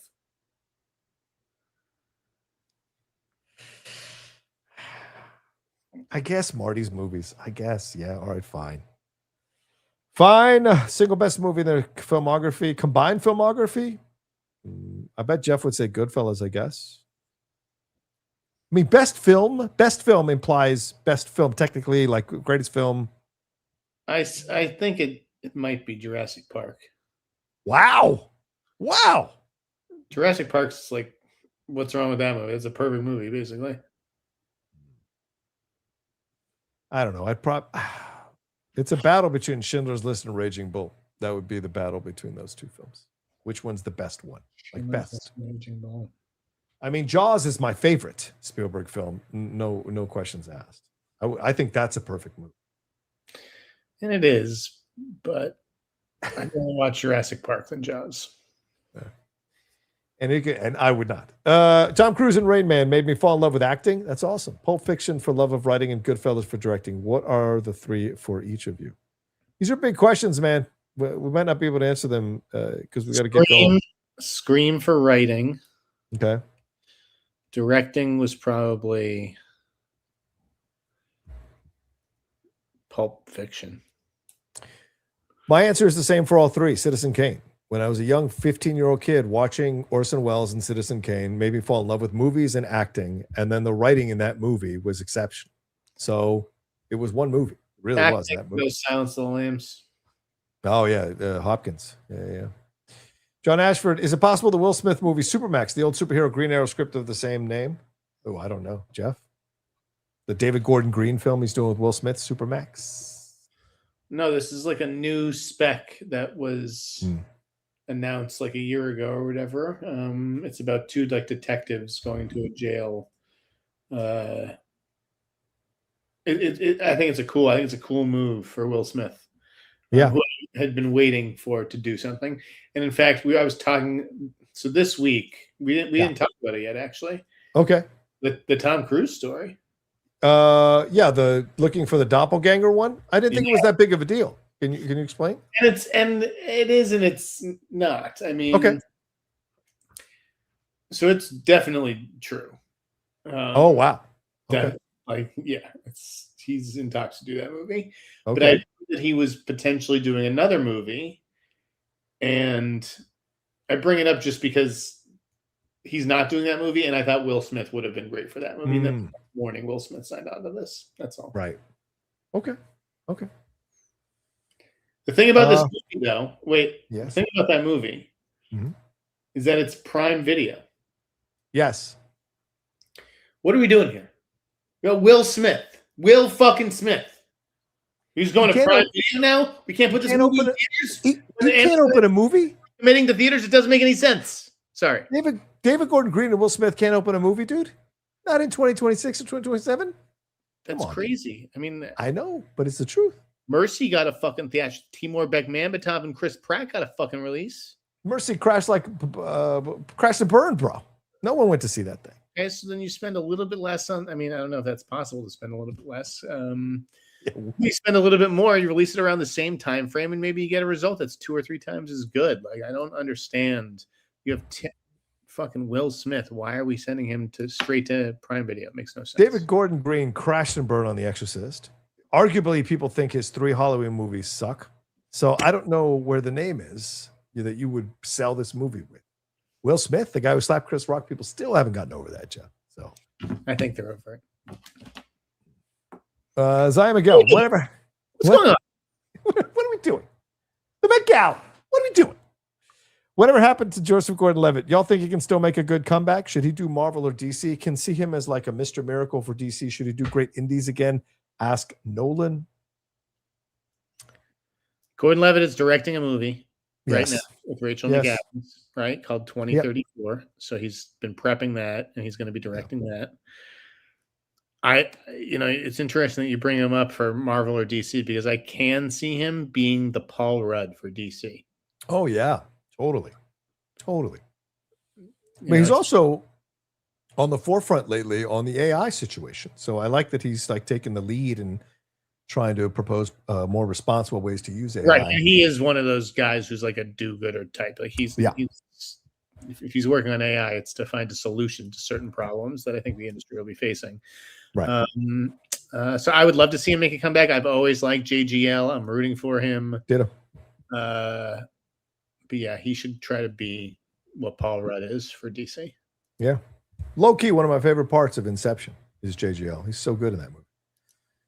Enrique says again, what would be more odd? Tom Hanks as the lead in a Scorsese film or De Niro as the lead in a Spielberg film? Tom Hanks as the lead in a Scorsese film. Yeah. I can see De Niro in a Spielberg movie. Totally. Is. Totally. Wiley, rank these Joseph Gordon-Levitt movies. Premium Rush, Don John 50-50, and The Lookout. 50-50, Don John, Lookout, Premium Rush. Yep, that's the answer. 100%. 100% agree with you there, man. 50-50. Doug Developer, to me, the Lupita argument would be, quote, in good faith only if they express the same outrage for Bale playing Egyptian or Affleck playing a real Latino, right, as he did in Argo. Exactly. So it's a one-way street with these fucking racists. Yeah, exactly. Doug Developer says, Rocha, what's the topic on Cinephiles this week? We're going to announce it later tonight or tomorrow morning. We're going to do it live Sunday at 3 p.m. PT. We're going to dive into something interesting, but I don't want to announce it here on the show. So you'll see soon. Follow me at The Rocha Says. Gallia Productions, you're popular to me, Jeff. That's right, baby. I'm popular. Oh, wow. I'm the quarterback. I'm popular. Oh, that's where you went. Not a Surf, not Wicked. That's right. You remember Not a Surf. I love Of course. My favorite bands. I love that. That period of music was great. Fucking Flagpole Sitta. Fucking what's the one? I kick my ass when I get drunk all the time. Oh fuck. I forget that. Lit was the group. But yeah, that period of music is some of my favorite too. Jordan Weinhold, rank these obsession movies. Misery, Basic Instinct, Send Help, Cape Fear, Fatal Attraction. The Cable Guy. Limit these to 5. You got to limit these to 5. We're gonna play 5. This. Can't be ranking movies all day. Yeah. You started this. Just so we're clear. We're making money. Printing money off this fucking gimmick. I will go Cape Fear number 1. Misery number 2.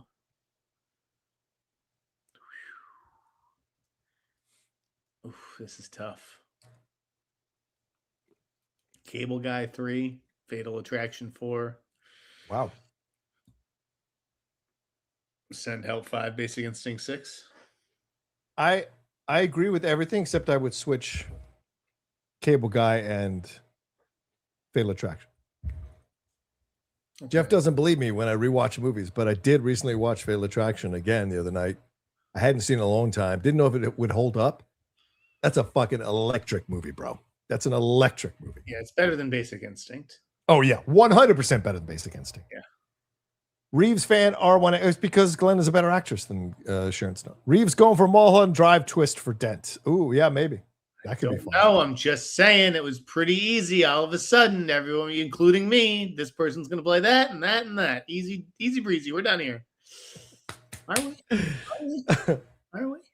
34 Virgo, give me your top 5 must-see starting month. What? Starting month December? Top 5 must-see starting month. I got to go October, okay? Then I'm going to go July. I've got August at small forward. I got to see October. I got to see October first. I do think October will be released in October. Hey. Do you know what October is? It's no, wait, go ahead. What is it? Jeremy Saulnier's next movie for May 24th. Oh, right. I'll say Dune, Avengers Doomsday, Godzilla minus 02, Digger for fucking sure, Digger, and then Spider-Man. Those are probably Spider-Man. probably. Supergirl, I guess Supergirl, yeah, Supergirl too, yeah. So there you go. Figs, swept I really love Jake Gyllenhaal, but worried about In the Gray, $70 million budget, higher than I expected. It's getting good reviews, not great, but good for the most part. I don't know what you have you seen it? Have you heard anything? What have you heard? I'm reading mixed reviews. I've seen some good ones, but I've seen some also negative ones. It feels like a movie that was kind of unfinished. And I think I had to just trot it out and did some voiceover and like some nips and tucks to make it feel like it was finished. Right. I got to tell you, I removed it from my coming soon list and I put it into Oops, I Missed. So I am going to probably skip this movie in theaters.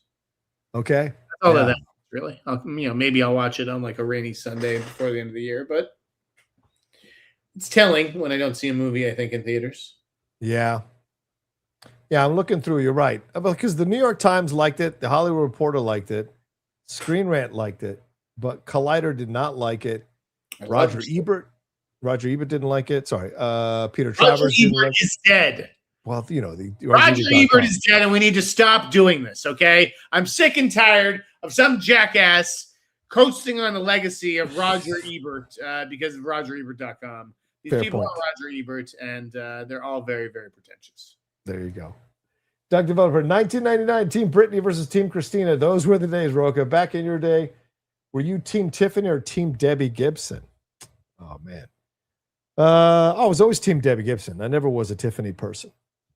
And I was always Britney over Christina for sure. For sure. I got a thing for blondes. I've always had a thing for blondes. I have a take on Tiffany versus Debbie Gibson, but I was definitely Team Britney. That is also in the newsletter tonight. Yeah, I mentioned Team Christina. Not even a contest. Not even a fucking contest. Yeah, agreed. All right, let's see. Streamlabs. All right. Fantastic. Hey, my congrats to Jeff on being at the right place at the right time for the Britney experience and picking up a sweet bonus. Hope she won't come asking for her cut from you. I'll give her anything she wants, honey. For an interview. SL says thoughts. Thought I saw the TV Glow direct. Thoughts on I saw the TV Glow director Jane Shobran saying every studio besides Mubi passed on their new film that premiered at Cannes. They also say that fewer trans artists are being given comparable budgets, now being a quote post-woke, post-Biden era. Here's my thoughts. No surprise at all. Studios are scared of all the woke stuff now, and certainly don't want to help. We've seen a number of creators come out, creators of color, say it's even harder to sell stuff nowadays because of the attitude studios had. But it's the same attitude studios had before in a different way, right? Because it's like if it wasn't diverse enough, your project wasn't going to get greenlit. And so it's just that the pendulum has swung back the other way now. It's just unfortunate. Jeff? Yeah, again, I think that a lot of trans artists are getting caught up in making like this really personal art, which I commend them for. Right, sure.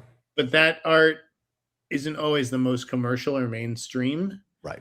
And if you want more jobs, like you got to deliver hits in this business. I saw the TV Glow was not a particularly big hit. Right. Maybe YA24 didn't pick up Jane's next movie. Or movie maybe just overpaid for it. I mean, in fact, I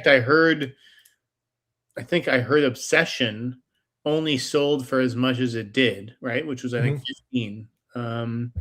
Because Rocha put in an offer for 12. Right? Like the movie wasn't going to sell for nearly that much. Right. But then Rocha came in with a $12 million offer.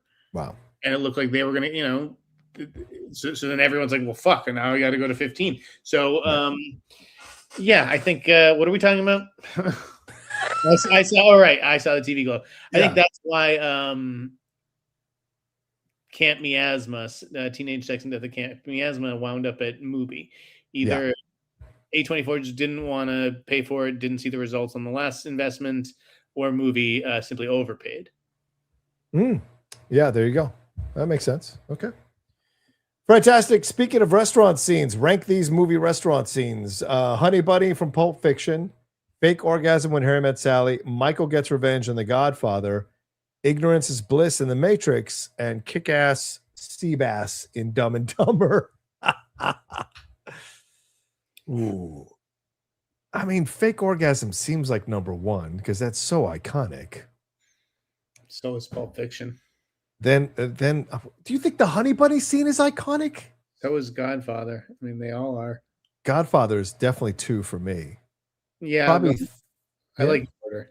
When Harry Met Sally, Godfather, Pulp Fiction. Yeah, and then probably Matrix, and then Dumb and Dumber. Maybe. That seems right overall. Yeah.